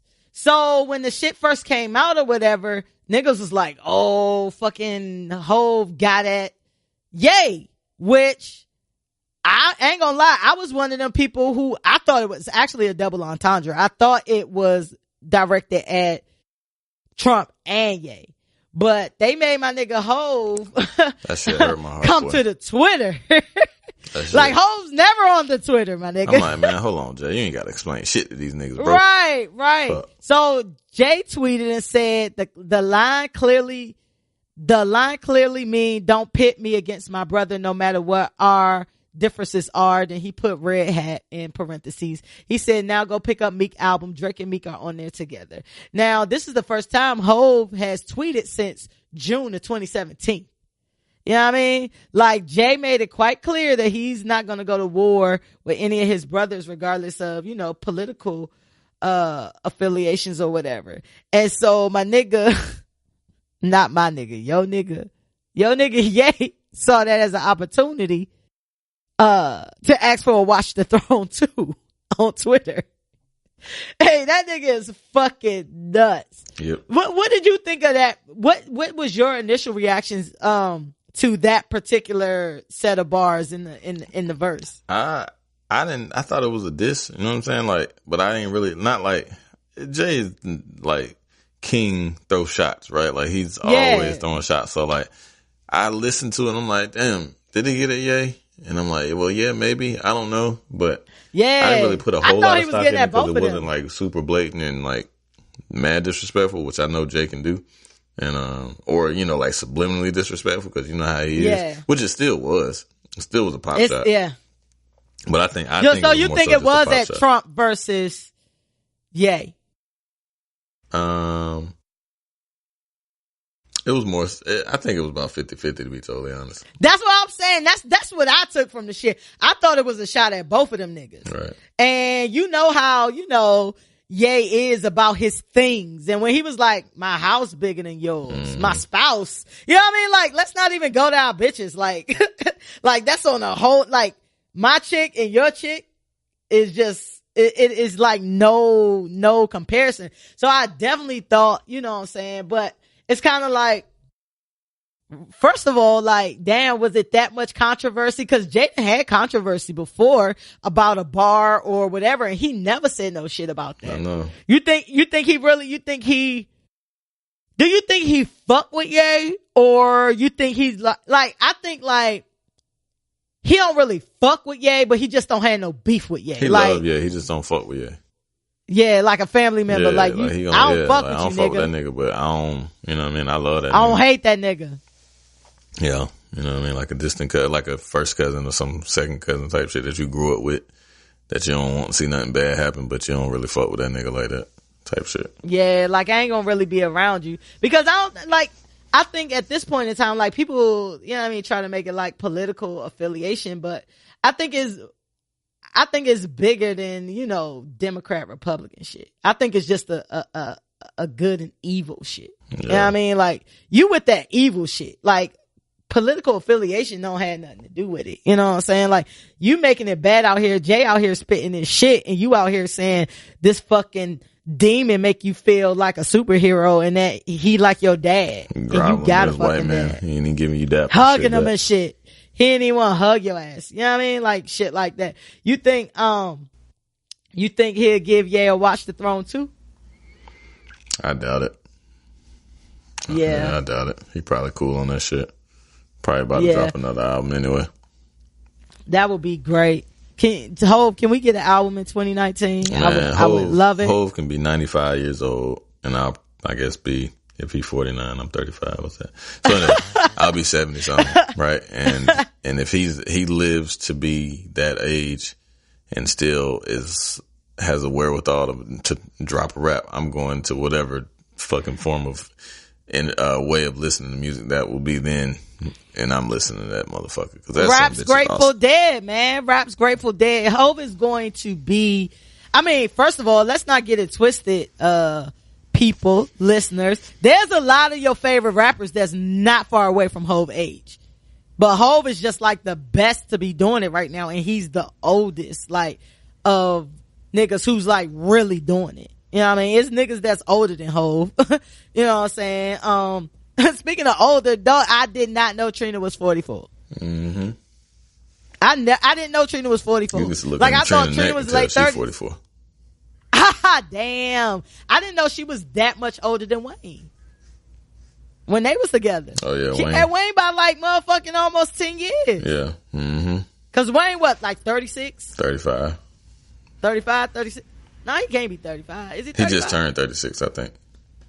Yeah, because I think Nicki 35. And I know Drake was kind of like the youngest. Drake like 33 or something like that. But, yeah, like that that shit crazy. But Hov is a rap rock star. And I don't give a fuck how old you are. If you dropping shit, good shit, art don't have no age, my nigga. Right.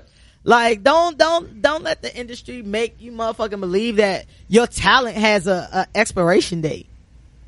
Like, as long as that nigga spitting and that nigga do shit, the crazy thing about it is him and Beyonce do things they got so much money, they live a lifestyle that is out of our realm of thinking. Well, out of my realm of thinking. They just do shit because they got money, but they know what the fuck is going on at all times. Oh yeah. Niggas definitely. It's niggas out here with motherfucking 500,000 out here rapping, acting like they don't know what's going on. You got your motherfucking, what's that nigga name? With the braids that look like fucking Ocho Cinco. My nigga, dark skin with the braids, ASAP. Oh yeah. ASAP talking about, I don't know, I be in Soho, like I don't know what's going on. Yeah, he do like Ocho Cinco with braids. Like, he like, I don't know what be going on. Like, I be in Soho. Nigga, you don't know what's going on with black people? Like, you doing that much drugs and fucking that many bitches and doing all that shit that you don't know what's going on in the world? Mm-hmm. Like, come the fuck on. That's why I like the fact that kind of like Meek is like following some good footsteps. Right. You know what I mean? Like, he with Hov, he with Ross, you know what I mean? He with these niggas who then did some shit and kind of about some shit. You know what I'm saying? Ross about his flashy shit, of course. Hov definitely about his flashy shit. But you know what I'm saying? They good role models versus these niggas that's out here like, I'm so rich, I don't know what the fuck you peasants go to. Shit, that nigga with billionaires, team owners, nigga. Right. Exactly. He said, that nigga dropped the freestyle on Flex shit. If you ain't seen that, YouTube. See, and that's one thing about Meek. Like, Meek is a freestyling motherfucker. Like, when he get like on freestyles and shit and like just spitting. That shit was dope. That nigga be barring the fuck up. Like, that nigga. I feel like he been practicing. I feel like not necessarily with his raps, but with his flows. Like, I just feel like he's been practicing with his cadence and shit. He's not doing all that yelling that he was doing before. I mean, maybe that's something Hov worked on him. But he just, I mean, like, I'm talking about like freestyles. It's like in on radio and shit. When that nigga just got to rap, when he got to just. But that shit rap. still be sound like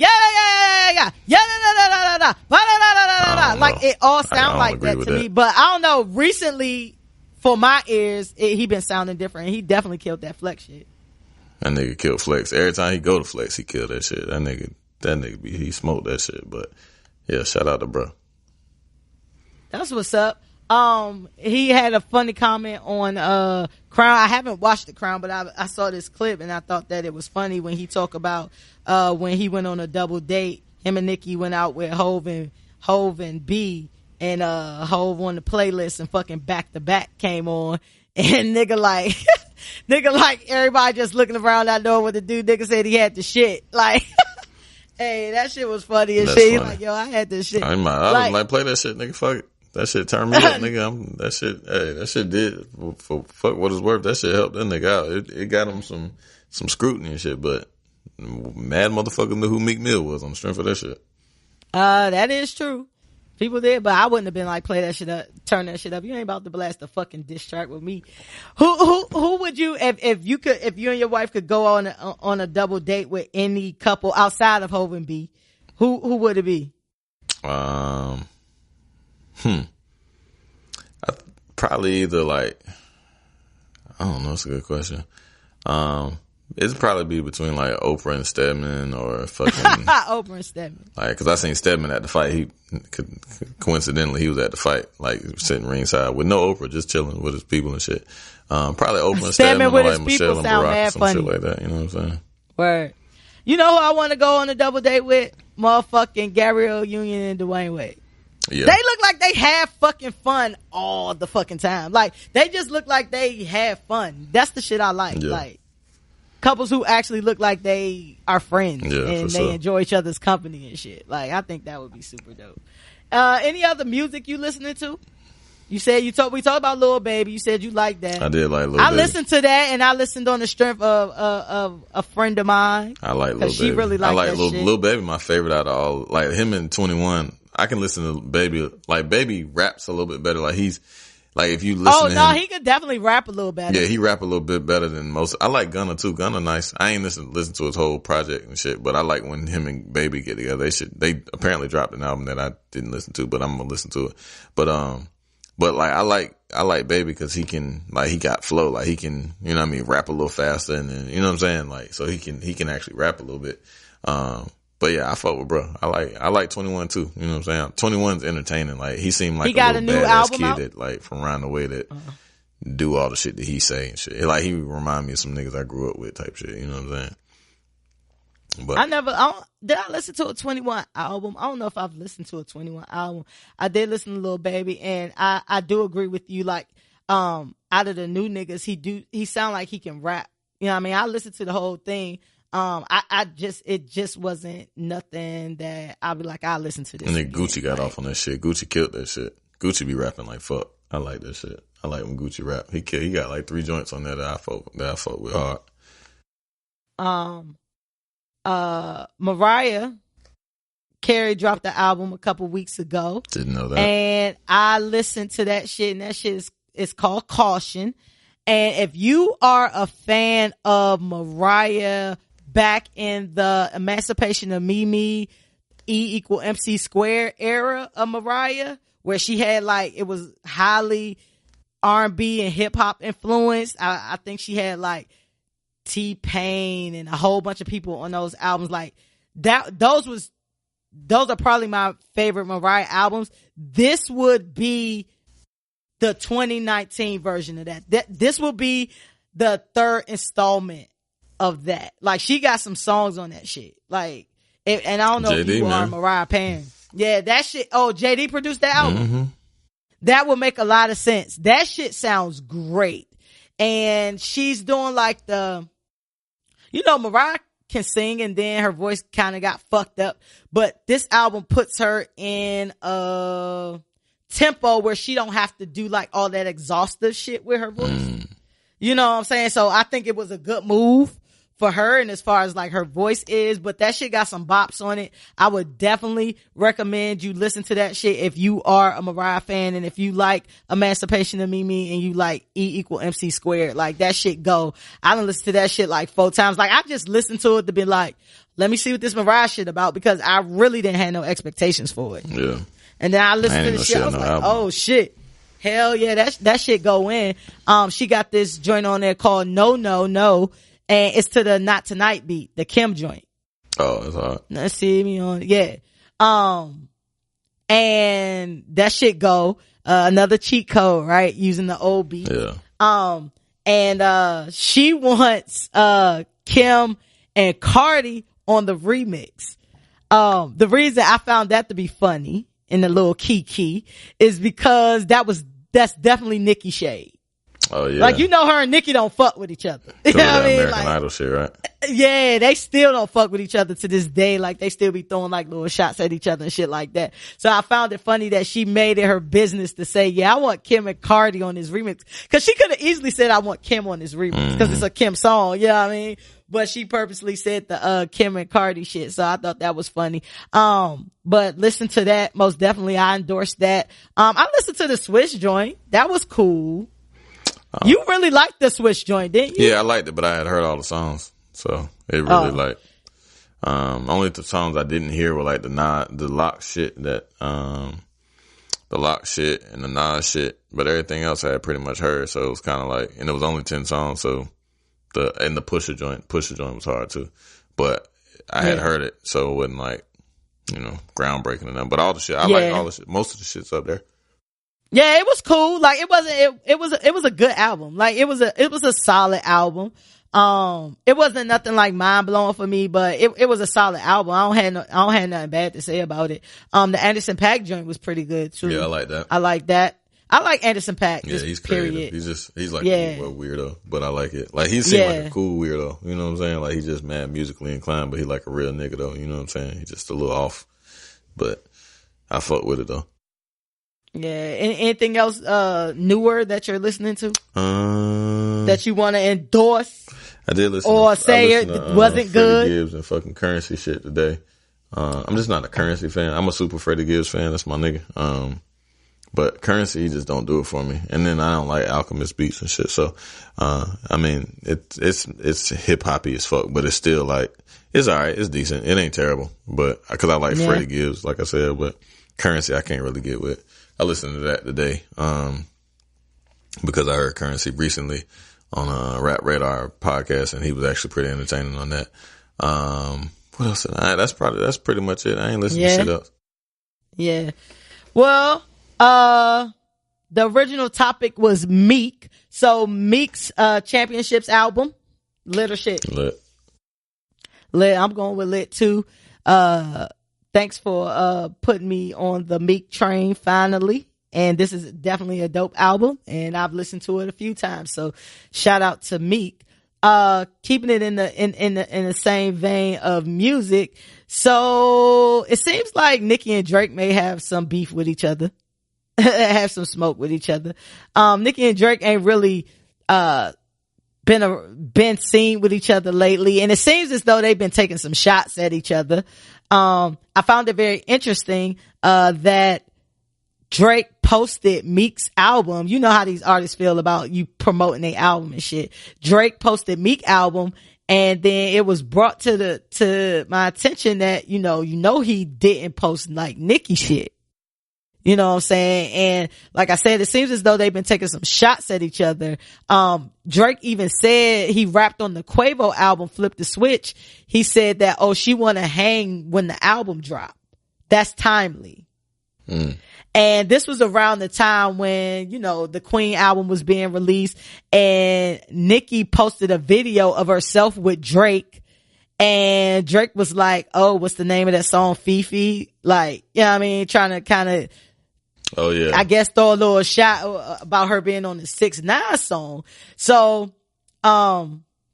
Drake basically kind of alluding to the fact that Nicki only used people when it's time for promotion and time for her album. But what actually made me start really thinking about the shit was I was listening to the song Dip with her and Tyga, right? Her and Tyga back cool now. Mm-hmm. They had beef back in the truffle butter days a few years ago when Tyga posted that, leaked the song or some shit, and she really wasn't fucking with Tyga. But now her and Tyga back cool.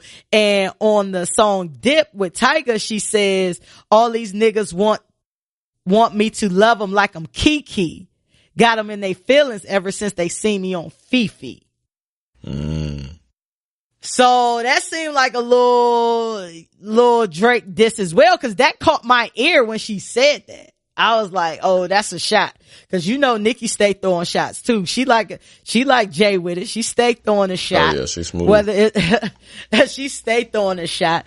You think it's smoke between them? And why can't all individuals in Young Money seem to get along at the same fucking time? They probably got some levels quarrels type shit. Yeah. You know what I mean? I think Drake might have thought he was next. Or he might have already beat type shit. And you know what I'm saying? Like, for some reason, I don't feel like Drake and Nicki done had sex. For what, I just don't get that vibe. I mean, he might have, I don't know shit. But I just don't get the vibe. And I feel like that's probably a thing that pisses Drake off too. Maybe. I don't know. Like, he can't get it. But if you fuck the Safari, you should definitely fuck Drake. I mean, Safari like the leader of the Children of the Corn. Yeah, like about on the same level, but Drake way more talented, so. Drake more talented and got way more money. Yeah, I mean, like if you gonna fuck a corny nigga, I'd rather you fuck a Drake than a fucking Safari. Cause that nigga, Safari just in the business of making himself look corny. And now he supposed to be fucking with Erica Mena. Like, y'all people gotta stop having these relationships for storylines. Yeah. Well, do what you gotta do to get your paper. Let me not intervene. Nah, don't sell your soul for no paper, my nigga. Like, I don't know. It's just a personal line that you gotta draw when getting your paper. You know what I mean? Like, I get it, what you talking about fake relationships and shit like that. But if you making your character look way outside of who you really are. I don't know. Maybe that's just me. Like, it's only but so far you can go to by getting your paper. Now, don't get me wrong. I'm down for some shit to get some paper, but nothing that's going like really fuck up my character and who I am as a person for some paper. Right. Like, I'd rather just go to work, you know what I mean, and make myself look crazy for some paper. You know what I'm saying? Yeah. But whatever it is, but I think it's just funny that Young Money can never get along at the same time. Either fucking Drake and Wayne beefing, or Nicki and Drake beefing, or Tyga and fucking Tyga and Nicki beefing. Like, it's never like one big family since like, what's that Young Money song I was about to sing? I Can Make Your Bed Rock. Like, Bed Rock. It seemed like they all, yeah, that was a dope ass song. Like, it seemed like they can never just get along. And I just feel like this is adding to the narrative as well of Nicki just using motherfuckers. Yeah. Nicki just dropped a video with like, not Lauren London and Evelyn. She's so pretty. She will never not be fine. She will never not be fine. Evelyn is attractive. Yes, Evelyn is attractive. Lauren London ain't never not been fine. That motherfucker is ridiculously fine. Like, she's like stunning. I'm a sucker for dimples. I tell y'all that all the time. I'm a sucker for dimples. So you got dimples, you 50% in the game right there. But Lauren London is definitely fine. But she has some other women in this video. But I find it funny because I feel like everything Nicki do is related to work. You know what I mean? Like, it's always strategic. Like, I feel like Nicki trying to show that she do get along with females. Because the thing is, like, Nicki don't really fuck with bitches. Right. Or anybody really, for the most part. But she trying to put all these chicks in this video to be like, hey, you know what I'm saying? I know Cardi, you put on this concert with all these up and coming female rappers. So let me show you that I'm friends with women too. When we don't never see you hanging with nobody. You don't never seem to be doing nothing that's fun. And I said this before, like, I feel like that's part of whoever her publicist is or image person is. Like, that's what they need to work out for her. Cause lately she just seeming like a bitch.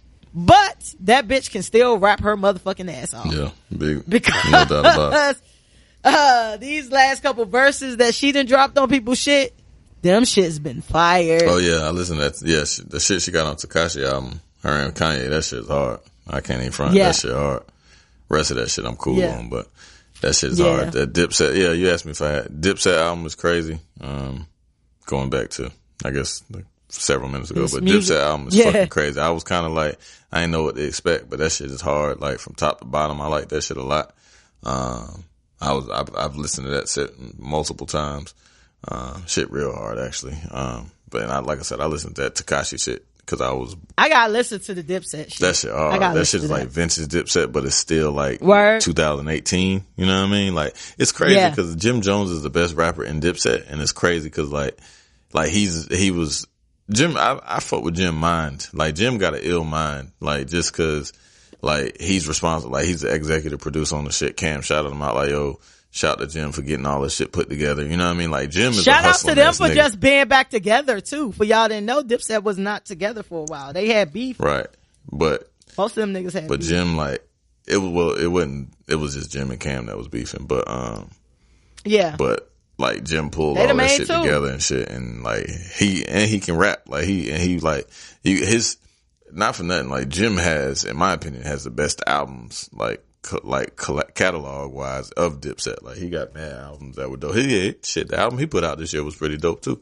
But I just find it like interesting that like in 2018, Jim is like the leader of the Dips. You know what I'm saying? Like, that shit is just crazy. Because Cam was the leader. Yeah, Cam was the reason that they were there. But now I feel like Cam rapped better before Dipset. I used to love Cam. Come Home With Me is when like his last good round of crazy raps. Even though he got off on this, because he dissed Kanye on the intro of that shit too. Check that out. Oh, Cause word?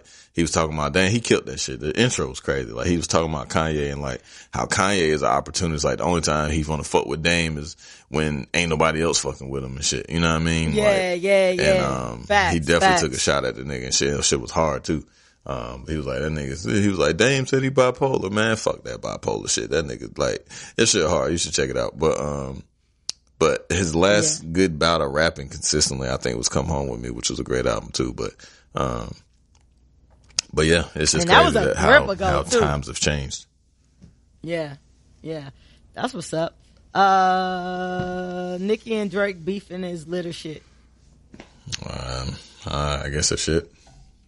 I'm gonna give it shit because it's ain't nothing gonna come out of y'all two beefing. Like, I won't even get no good music out of y'all two beefing. We know Drake ain't gonna say shit.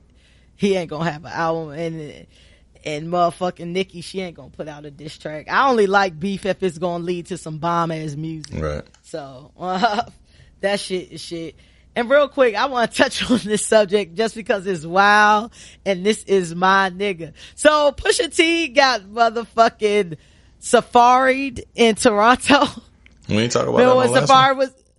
Nah, we ain't talking about that. That happened in between these. I think it was like early last week. Oh yeah, it did happen. I remember where I was at when it happened. Yeah. So y'all remember when Safari was at Dykeman and they motherfuckers started throwing food at that nigga. My nigga Pusha T was at a concert in Toronto. You know, that's Drake hometown.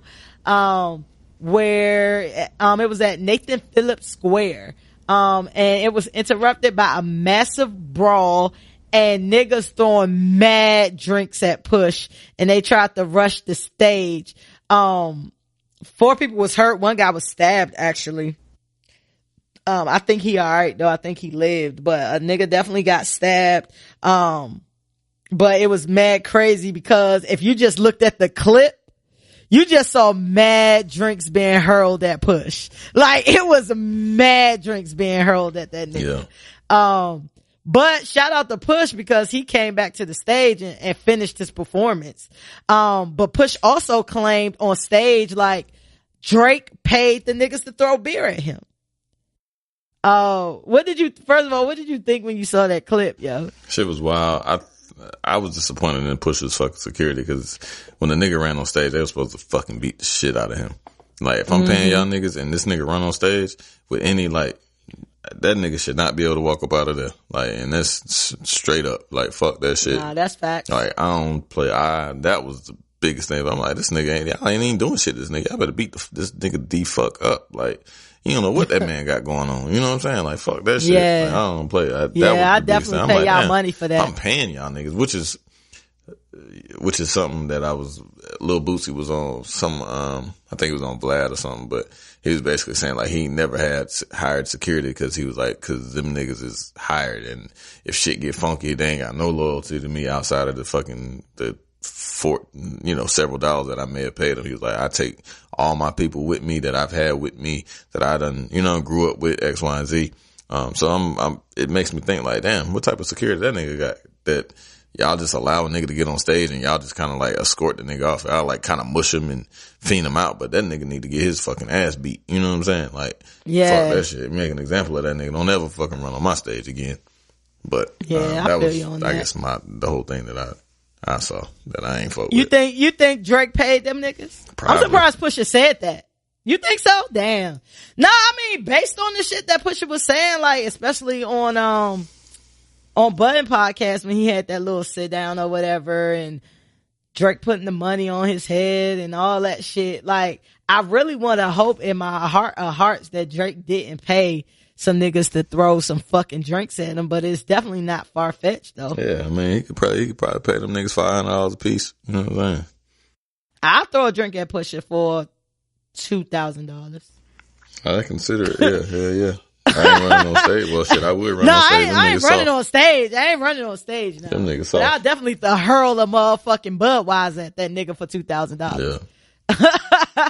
Hey, that's crazy. I was just surprised he said that. He was like, Drake paid them niggas to throw them drinks at me. But Pusha getting motherfucking a Budweiser shower in Drake's hometown is lit or shit. Yeah, it's lit. Fuck it. I think it's lit only because that shit was funny. Like, out of all the niggas who will be getting like mad fucking drinks thrown at them, like it was like a fucking hurricane of drinks that was just coming at that nigga, bro. It was like crazy. So it allowed me to have a good kiki on that. Even though Push my nigga, I fuck with you, Push. But that shit was funny. So that shit was lit. You ready to get into giving some advice? Sure. Let's do it. All right. We're going to get into Ain't Shit in 2 Cents. Ain't Shit in 2 Cents is our listener letter segment where we give advice to listeners who clearly don't care about taking advice from people who drink a lot, who on that Tito's and that Jack today. And our letter is from Kayla J. And Kayla says, my good friend is 38 and starting a fashion line. She is using her 401k to get her business up and running. She has a business plan and has started getting trademarks, licensing, and scouting out manufacturers who can produce large quantities of her design. She has even asked me to model since I used to model back in the day. All great information, right? Wrong. My friend cannot dress, and her designs are horrible. Didn't expect that fucking right turn. Right. That was one of you know niggas ain't gonna just write some sweet shit. Right. When you all the way in the left lane and it tell you to make a right and you're on a fucking 4-lane highway, it's like take the exit. God damn. Oh, but it says, my friend cannot dress and her designs are horrible. Everyone is talking behind her back instead of telling her that her fashion sense is trash. I don't want to watch her throw away her 401k and her savings on a sinking ship.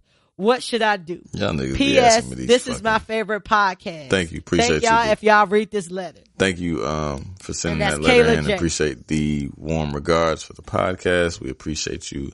But this question sucks. Like, I don't... Stop sending these questions in. Is like, cause like, I don't know. Like, I want to say like, cause you don't want to like, what is it? Charlamagne say, fuck your dreams. Like, if just tell her. Don't let her waste her money. But then it's like, if you tell her, then she might think you hating and shit. But then, you know what I'm saying? Like, it's such a slippery slope one way or the other. Cause like, you don't want her to lose her money. But I think you should just say fuck it. Cause I'm pretty sure she about to invest a lot of money in this shit. And if her designs are trash, and she can't dress, just tell her like, boo, you can't dress. Or maybe help her. Like, so come up with a solution. Don't just necessarily bring out the problem. So like, say, hey, that's a good one. If you see a design on one of her fashion things that ain't necessarily like, necessarily fly or dope, maybe like try to help her. And if you can't help her, then like kind of 86 that shit and put it in the trash. But not only is she going to take away from her 401k, she gonna get penalized on that shit. She gonna have to pay stupid taxes on that motherfucker too. You know what I'm saying? Like, so she gonna get double fucked. You know what I'm saying? Yeah. She gonna get double penetration. She gonna get DP'd. Double dog penetration. Yeah. So, but yeah, I guess as from a friend standpoint, I would just tell her like, yo, that shit trash. Like, it's not, maybe have a little bit more couth and tact than I would say, cause I would just say, hey, bro, that shit garbage as hell. Your shit trash. But if your nigga was trying to be a rapper, he 38, his shit trash, you'll tell him.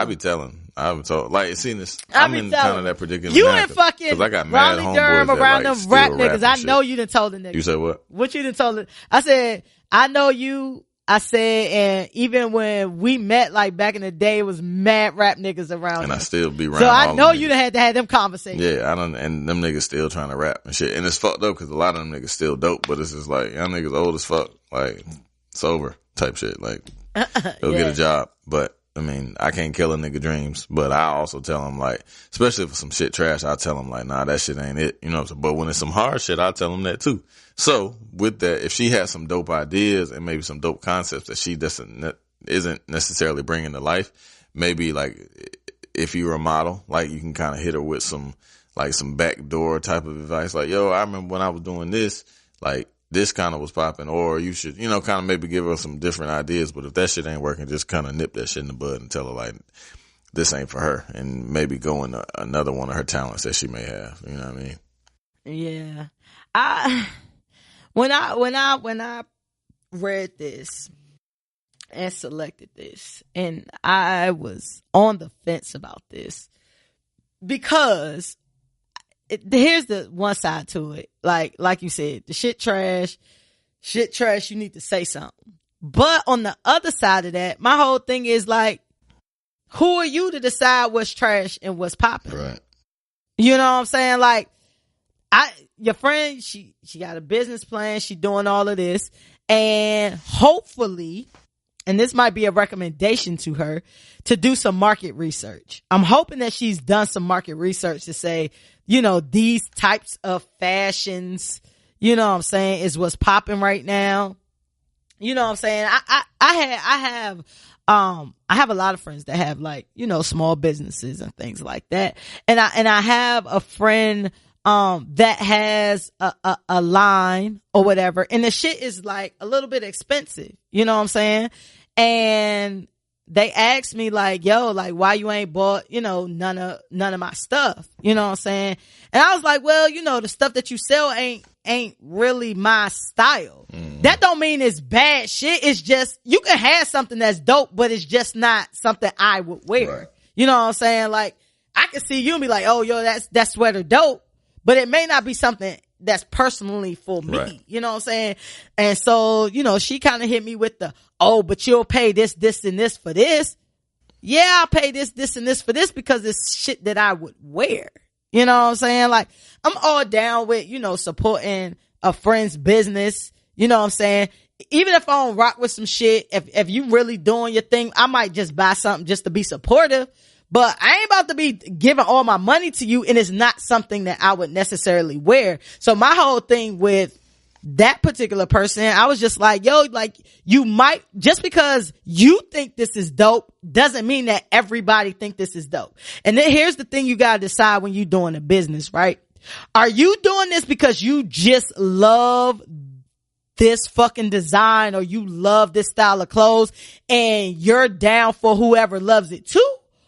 Or are you doing this shit because you want it to be mainstream and you want to sell massive quantities of this shit, right? So if you want to sell massive quantities of this, and we could be talking about anything, we can talk about clothes, we can talk about music, we can talk about shit, we can talk about all different types of shit, but it has to be, you might have to water down your art in order to get this money. Mm-hmm.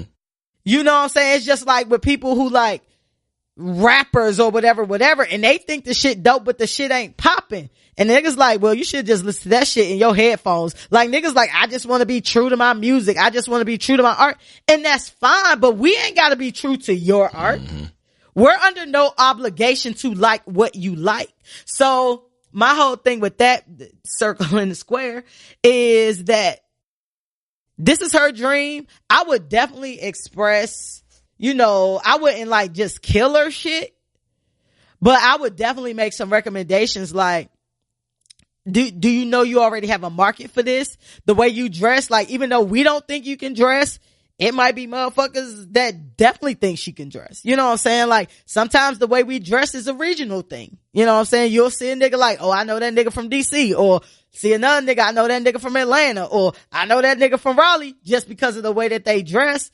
And if they go somewhere else, somebody else might be like, that shit trash. Mm-hmm. But at home, they popping. You know what I'm saying? Like, it just is what it is. But I would definitely offer some type of advice about market research and making sure, like, I feel like you, as a friend, you should give her the tea without kind of like, be like, yo, you can't dress and your shit is fucking trash. Like, it gotta be some way around that. So, my final advice is that just, you know, ask questions to her to make sure that she's done the research and that she's doing the right thing with her money. But at the end of the day, it's her dream. And a lot of niggas out here, a lot of niggas told them that they shit wasn't gonna be shit. You know what I'm saying? Then you have the hoes and you have the different people that started these businesses that crayon cases selling $1 million an hour. You know what I'm saying? People told you that your dream wasn't shit. And it's a rack of motherfuckers out here selling makeup. But going back to the whole Super Scent story that we said in Brown and Proud, because I don't necessarily think Super Scent is somebody, I don't wear makeup, but I don't necessarily look at her like this the bitch who I want to take makeup advice from. Yeah. You know what I'm saying? But there's an audience out there for her. She made a fucking $1 million in 60 fucking minutes. So your homegirl might, you know, have an audience out there, but definitely express your concerns, without necessarily, killing her dreams, and then, you know, show your support however you can without being fake. You know what I'm saying? What's your final advice, B? That's it. I mean, you pretty much summarize it, and from what I said, like, same old shit. You know what I mean? Like, just do it with some tact and some couth, but you know what I mean? Yeah. Just kind of put the sugar in the pill, I guess, if you will, and hopefully, you know, it'll resonate with her.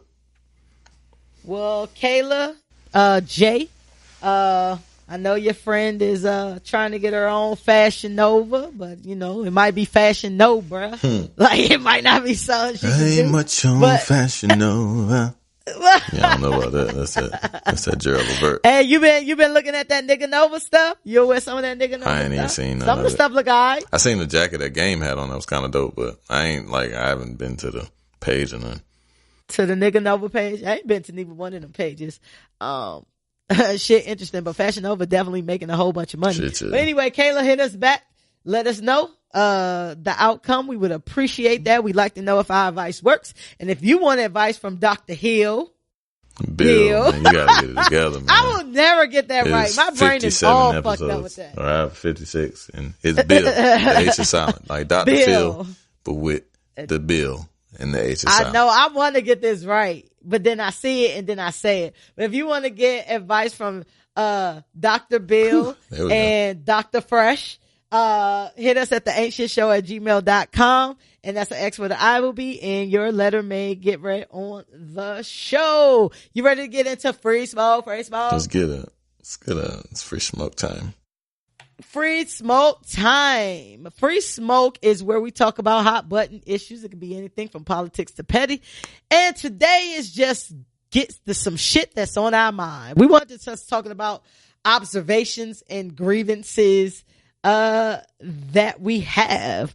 You want me to start first, or you want to start? Yeah, I ain't got a lot, so I'm gonna just kind of piggyback off yours. I didn't have a whole lot. I can't really draw from a whole lot. So go for it. Okay.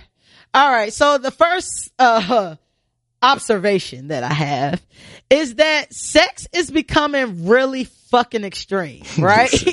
So back in the day, you know what I'm saying? It used to be like, get some head, or like a threesome or some anal was like the wild shit. You know what I mean? Like that was like the wild shit. Still wild. It's like the wild shit. And then I remember when all of a sudden like squirting became like this big phenomenon. You know what I'm saying? And it's like niggas weren't squirting back then. Now everybody's squirting. All right, cool. I can still roll with them. Niggas won't squirt. Let's get it. Niggas was not squirting in the fucking 2000s. I hope like, niggas is squirting now. That'll be weird. I'm talking women. Yeah, I mean squirting. Niggas squirting. Hey, I don't know, cause niggas is doing some shit too. I don't know. Squirting niggas out their might ass. Be squirting, squirting out their ass. Hey, yo, that's crazy. They said squirting for a woman is piss. So if a nigga squirting out his ass, then hey, squirting is definitely not piss, guys. Do your research. Squirting is definitely not piss. It don't even come from the same gland. However, and squirting can be fucking infinite. Like you can make a motherfucker squirt like for a very long time if you know what you do. That shit trash. You don't fuck with that? Fucking sheets be wet as fuck. Yeah, sex supposed to be messy, man. Sex supposed to be wet. Nah, sex supposed to be wet. It's a difference between wet and fucking drenched. That shit is disgusting. That shit get all on your damn pad and shit. Like, just regular wet is fine. Like, wet. I have a mattress pad. Me too. I don't want that shit getting on there. I have a mattress pad. Yeah, I have a mattress pad. I'm a person who, I think that sex supposed to be messy. I like that. I'm down with it. B is definitely not down with that. That squirting shit is overrated. Tiff, get that shit under control. And especially if you don't know what you're doing. I think it's just the fact that you know what you're doing and you know how to hit a button to make a person do exactly what you're trying to make them do. I get off on shit like that. But that's just me. But moving along in my observation, then it kind of got into like the whole getting super physical with like ass smacking and shit like that. But now we are at a point in time in sex where motherfuckers want to be violently choked. They want to be pissed on. And then the utmost disgusting thing to me is fucking spitting on each other or in each other's mouths. Yeah. That shit is fucking disgusting to me. When did sex become so degrading? Like, you into that spit shit? Nah, I'm straight on that. I don't really. I mean, I'll spit on the pussy or some shit, but don't fucking don't spit on shit on me. I mean, like, if you need some spit, that's like, about it though. I don't really go get some water. Let's recalibrate. That like, niggas is really like, and this observation actually came from a clip that I saw from Budden podcast where they were talking about spitting, and Meek had that verse where he said he let a bad bitch spit in his mouth. And I'm like, I'm tired of this spitting shit coming up. Like, that shit is fucking disgusting. Like, yo, don't ever fucking spit on me. Don't ever think you gonna piss on me. Like, none of that shit. I'm not with that shit. And then the thing about it is, if you want to be spit on and pissed on, I can't say I won't do it, but I'm definitely gonna look at you crazy. Motherfuckers been like, doing afterwards. that shit ain't nothing new under the sun. Motherfuckers been doing that no, shit. No, it ain't nothing new, but more shit has become popping. That shit been popular. Like, shit become popular. It's sex culture. Spitting? Motherfuckers been doing all type of mainstream nasty shit, man. Yeah, man. Motherfuckers just. When have you heard black people in pop culture talking about spit on me? Like, spit in my mouth. Necessarily pop, but like, if you watch any type of porn, like, motherfuckers have been like any type of like porn, and porn is the most popping industry. That shit is the multi-billion-dollar industry. So it's all type of nasty shit. Bitches be spitting on dicks, niggas be spitting on pussies, niggas be spitting in bitches' mouths and vice versa, like spitting in buttholes. It's all type of crazy shit going on. Motherfuckers fuck all type of crazy shit. They may necessarily not rap about it, but it's plenty of motherfuckers doing that shit in porn. Not necessarily rap about it, but I just feel like, first of all, let me make myself clear. I'm not saying this shit hasn't been happening. All this shit has been happening since the beginning of time. Right. I'm just saying where motherfuckers is really like advertising it, and women and men are coming out like, yeah, fucking choke me till I pass out. Oh, motherfucking spit in my mouth. Like, you just want me to stop what I'm doing, hot spit in your mouth? I can't. Motherfuckers be getting freaky, man. Motherfuckers like freaky shit. Like, where? How do you get to that point where that turns you on? I don't know. Motherfucker just either stroking you right or you getting stroked right, and goddamn, motherfucker be like, I'm gonna spit in your mouth or some shit. I don't know. I don't know. My levels of freaky aren't as high as those, but it's some super freaky motherfuckers. Yeah, mine's definitely not. Motherfuckers be on drugs, all type of shit, man. You know what I'm saying? Yeah, true that. Motherfuckers fucking hanging themselves and jerking off at the same time, trying to get a high. Listen, I just feel like we have become a society where some shit is just like, niggas is over it. Like, everything is to the next level. Like, niggas ain't doing like regular drugs no more. They doing drugs to the point where they become fucking zombies and all that shit. Like, everything is so elevated that people are always looking for that next high. Whatever that high is, like, nothing normal is normal no more. Like, it's the new normal. Yeah. Facts. What's your observation or grievance?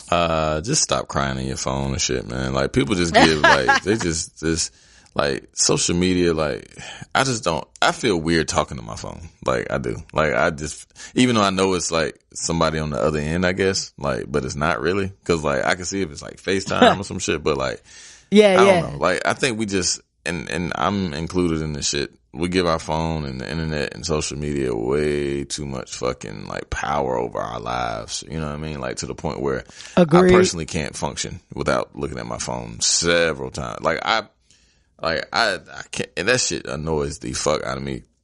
Cause that's really the only vice that I really, really have. You know what I'm saying? Like, I smoke weed. Yeah. I drink. Yeah. But like, at this point, I'm using my phone way more than that's like my substance abuse. Like, I use my phone. My shit is in my hand. That's all a real the time. thing. But not to the level of some of you motherfuckers. Some of you motherfuckers like crying in your phone and shit like that, and like crying on your social media. media. That shit is wild, bro. Like, that shit is wild. Like, my nigga, like, crying is an intimate thing, right? Like, so it's either something you're either joyful or you're either sad, or you're either mad, or that's pretty much it. That's the only reason that you're crying, right? Right. But like me crying in my phone, like wiping my fucking tears and like doing snot and all type of shit in my phone with my phone. And you mean just to clarify, you are talking about on social media, right? Yeah. Like if you FaceTime, you said like just crying different. in your phone, like like niggas just crying. Yeah, in nah. phone. Like if you on social media and shit, ahead. you know what I mean, and you just fucking like snotting and crying like a damn kid, talking about some shit. Get yourself together and just talk about it when you don't have to necessarily cry. Like you have that option because you don't have to pick up your phone. You know what I'm saying? You can just revel in your whatever, your misery, your happiness or whatever, and just chill out. Like you looking ugly as hell. Like that shit's just weird to me, man. Like I don't know. I just like it feel like it's for attention. Yeah, man. You know what I'm saying? Exactly like that's the corny shit. Like you doing this shit for attention. Yeah, like damn. Like I'm gonna take it even further for you with the crying on the phone. Like don't fucking take a picture of yourself crying. Yeah. And post that and shit. Don't take a picture. I'm so sad Don't take today. a picture of yourself crying. And don't take a picture of your people in the hospital. Don't take your picture of people dead. Facts. Like that's my I don't take if you my people and you listen to this, and if I'm ever sick to the point where you need to come see me and while I'm sick and shut in, do not take a fucking picture of me while I'm in the hospital or if I'm in my casket. Don't do that shit. Like cause that's why I don't want no funeral, none of that shit. I don't want none of that like sad remembrance shit. Don't take no fucking picture of me in the hospital, my nigga. Like I'm in my worst shape. You know what I'm saying? Like, yeah. I mean, if you take a picture, maybe don't post that shit. Like, especially like if you want to take a picture, then don't post that shit trying to get sympathy off me and my struggle. You know what I'm saying? Or anybody else's. Like that shit is just corny as fuck to me. Like I'll never do that shit. And I hate when I see those pictures. Like I just scroll. You know what I'm saying? I keep scrolling because that shit is corny to me. But yeah. But yeah. Yeah. I hate when people post pictures of themselves crying. And even so I hate weird. Like my mom did this. She posted a post. It wasn't even like a picture. And she just like, I can't stop crying. The tears is falling down. Like all this stuff. And I'm just like, yo, man, like, why they gotta know? Why you gotta post all this for likes? Like, you know, a motherfucker sit beside you, keep be like, right. Like what, nigga? What's wrong? What you want? Like you, instead of me, you know what I'm saying, just telling me what the fuck wrong. You get like you seeking attention, like you want me to ask you, like what's wrong, bro? Like it's the same shit. You know what I'm saying? Like damn, nigga, if you got some shit on your heart, just say what you got to say on your shit. You ain't got to be crying. Get yourself together, man. Grab your fucking balls. That's crazy. Yeah, I'm with you on that. Stop fucking taking pictures. Stop crying on social media. Whether it's in print, it's a video, or a still photo. Stop fucking doing that shit. If I'm crying, so my goal is to have a happy cry. I'm one of the few people in the world who has never experienced a happy cry. I don't get the concept. And I want to experience one just to know what the fuck that shit feel like. But if I'm crying, I don't even want to cry in a room with people. You think I'm about to cry for social media? That shit is corny. Like, stop doing that shit, bro. Like, happy cry, sad cry. If it's a happy cry and somebody's recording you. But like, I ain't gonna be like, like if you watching your kids or getting a new car. Recording you. Exactly. That's different. But like, if you actually got the phone to your in your hand and you holding the goddamn if you circle selfie button, crying, you holding the circle button with your thumb and shit.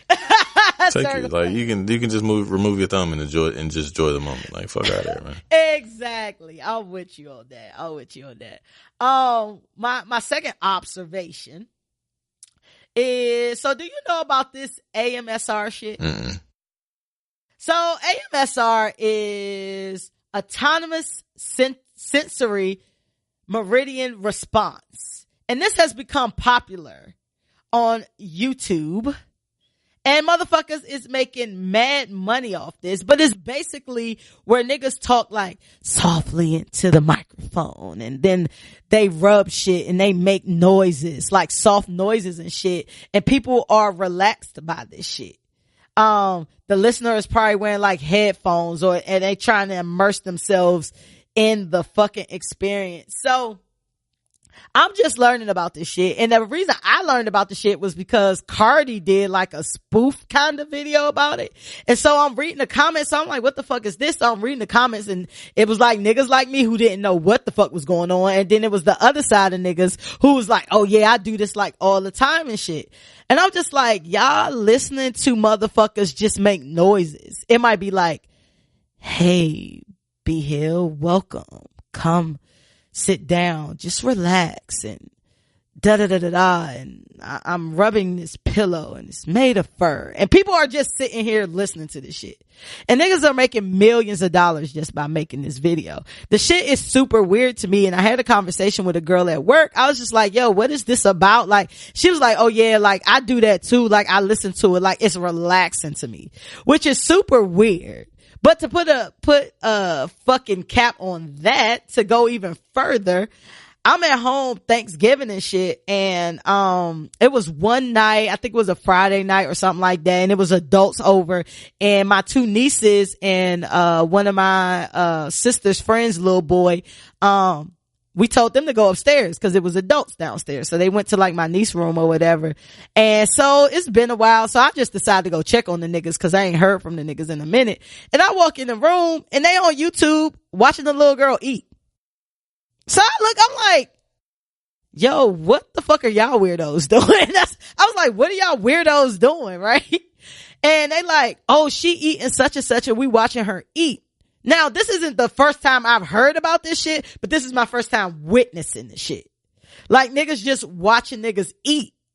And they like, yeah, we just watch it. And I'm tipsy at the time. So I'm just like, all right, I'm out. I'm leaving y'all weirdos up here. And I called them weirdos like 3 times. Like, yeah, shit, I'm leaving y'all weirdos up here. These kids are different. Like my kids sitting, that was my grievance. It was kind of like piggybacked off that shit. Like, cause I just seen this kid, like Ryan's toy review, and this little motherfucker just made $22 million. Yes. Fucking reviewing toys. And like, he don't do shit but go into fucking Target or any toy store and just like sitting like, huh, this is an interesting toy. Like no different than what my 7-year-old or soon to be 6-year-old children would be doing. Like, and now they just glued to the goddamn TV because that's all they fucking watch. They love it. Yeah, they watch. Like my little girl watched these two, like Ellie and Naya, and it's 2 little black girls, so I don't want to be tripping, but like they just be doing random shit, you know what I'm saying? Like nothing at all, nothing, like just playing, you know what I'm saying? And killing the goddamn game. Videos. 22 million. Nigga made 22 million. How old was he? 7? Yes, he was 7, right? Made 22 toy million. Fucking review. Toy review. Yep. And on one side, like that's great. Yeah. Because I'll be looking at my nieces like, cause one of my nieces really wanted to do YouTube shit, and then she kind of got older and, you know, they get their mind focused on other dumb shit instead of making this bread. But you know what I'm saying? Like, I just feel like technology has become so advanced, and these kids today, they get so much shit and they have so much access to shit that now the most basic shit is exciting to them. Watching somebody play with toys, watching somebody make slime, and these adults that's watching this AMSR shit and just watching people eat. First of all, I don't even like to see a person eat. Yeah, because I eat trash. Period. My eating habits are trash, so. Like, I don't want to watch your mouth go up and down and food falling out your mouth and all this other shit. And it's like, it's kind of like motherfucking, it's like porn almost, like non-sex porn. Cause they really like sitting there just watching this little girl eat. And they was in there, they was quiet as shit. Like when I pull up to the door and shit, I'm like, well, it's mad quiet in here. So I bust in the door like, ta-da, what the fuck are y'all doing in here? And they in there just watching somebody eat. And I'm like, this is weird. Like, I'm too old to grasp how this is entertaining. Yeah, I mean, that's how I know I'm old. It ain't. Definitely ain't for us. It ain't for us. I got a grievance. This is my grievance. I have a grievance that is really grinding my gears, and it kind of sparked from the Nick Cannon interview with Van Lathan, right? And Nick was just the person that kind of put it in my mind, but I've heard multiple people say this, right? And it was in regards to like R. Kelly, Bill Cosby, niggas who have been known for doing fucked up shit to women, right?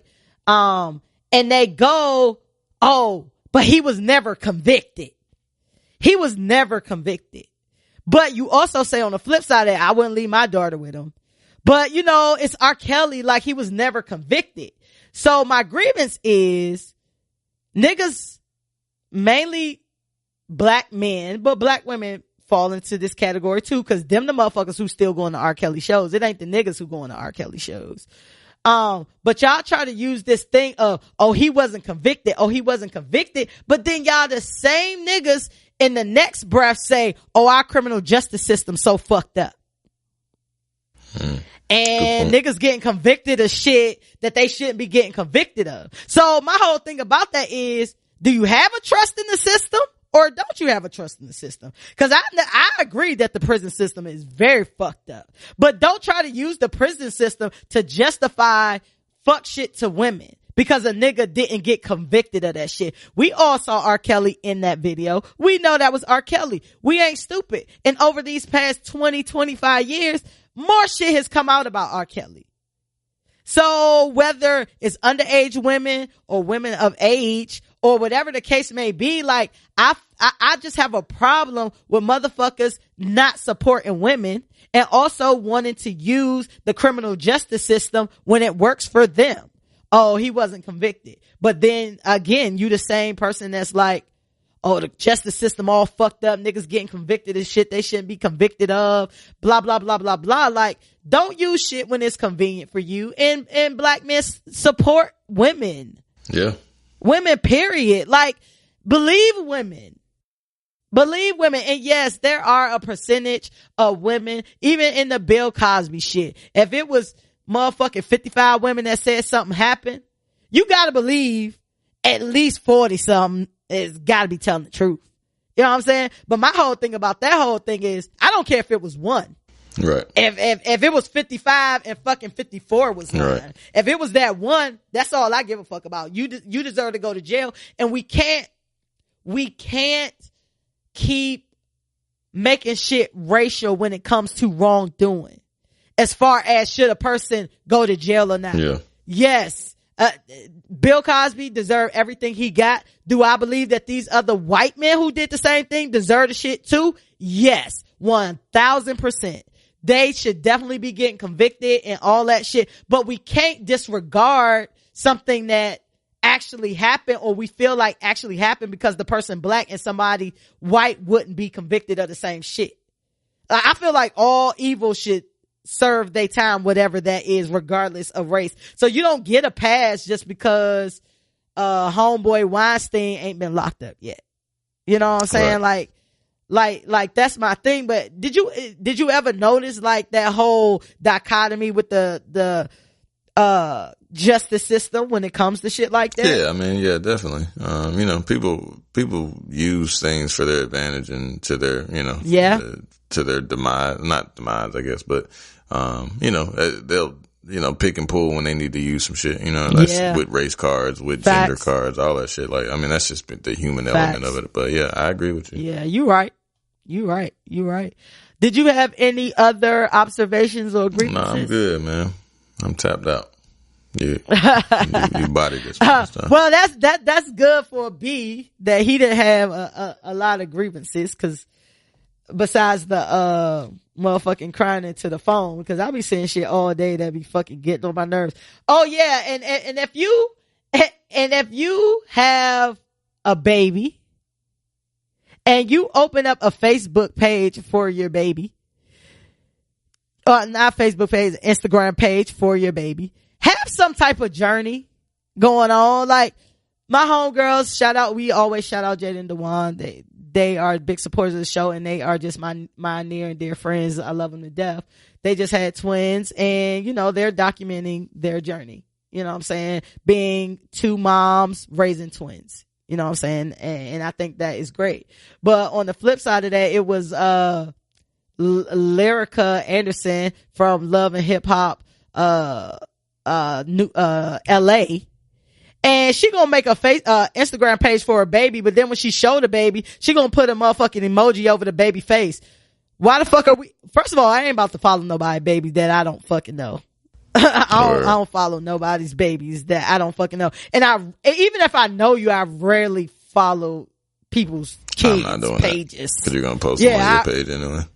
Yeah, exactly. So I rarely follow them. But like, you ain't even popping. Why you think your baby gonna be popping? And for y'all who are not famous but want to just show like your baby hand or your baby foot or something like that, like either show the baby or not. Like, I'm the type of person, I don't really give a shit about your baby. Like, not like that. Like, I don't give a shit about your baby, but I don't care that you trying to pull a Cardi B or be in Hove with your baby like your baby famous.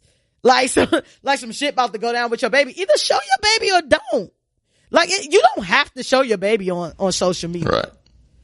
But don't be giving us like these fucking sneak peeks of your baby. Like, we sitting there like, ooh, I wonder what this baby look like. Like, we don't care about your baby, dog. Yeah. Anyway, those were my grievances. I want to thank y'all for listening. Make sure you subscribe to the show. And Team Shit Show. That's y'all names now. That's the fans. Team Shit Shitters. Show. I got a surprise for y'all, the shitters. B Hill don't even know this. So this is an announcement. We are now on iHeartRadio. Oh, that's dope. We are now. I was going to tell you about the other day, but I decided I'll just tell you on the show. So you'll know. I want the breakfast club on niggas, you know what I mean? Yeah, we on iHeartRadio now. That's dope. We on a new platform. So all the platforms that we can be on, we're blessed. And, if you are listening to us on iHeart today, thank you for listening to us. Absolutely. Make sure y'all follow us, man. I'm happy about the growth of the show. We got more stuff coming for y'all in 2019. But make sure y'all follow us. We on Twitter and IG, Facebook, all that, and all of our platforms, YouTube, Spotify, iHeart, Google Play, Apple Podcasts and all that. Make sure whatever platform that you listen to us on, even if you don't listen to us on that platform, make sure that you follow us just to show love on that platform. Cause I'm sure especially if you got an iPhone, you definitely probably got all these apps on there. But rate us, review us, cause we still on our grind, man. Let us know, and tell a friend and tag us, and just shout out to all of the Team Shit Show. The shitties. Is posting the shitties. Y'all can decide if y'all want to be Team Shit Show or the shitties. Or the shitters. I'm down with either one. Or the ain't shitters. Or the shitters. I ain't shitters. Y'all ain't shitters. I like that. Ain't shitters. Yeah. We rocking with that. The ain't shitters. Let us know what y'all want to be. Everybody has a club. We want a club too. I always like to lead this joint with a quote. And the quote for this week is, one small crack does not mean you are broken. It means that you were put to the test and you didn't fall apart. Bars. And until next week, be great and Wakanda forever. Yeah. And we out.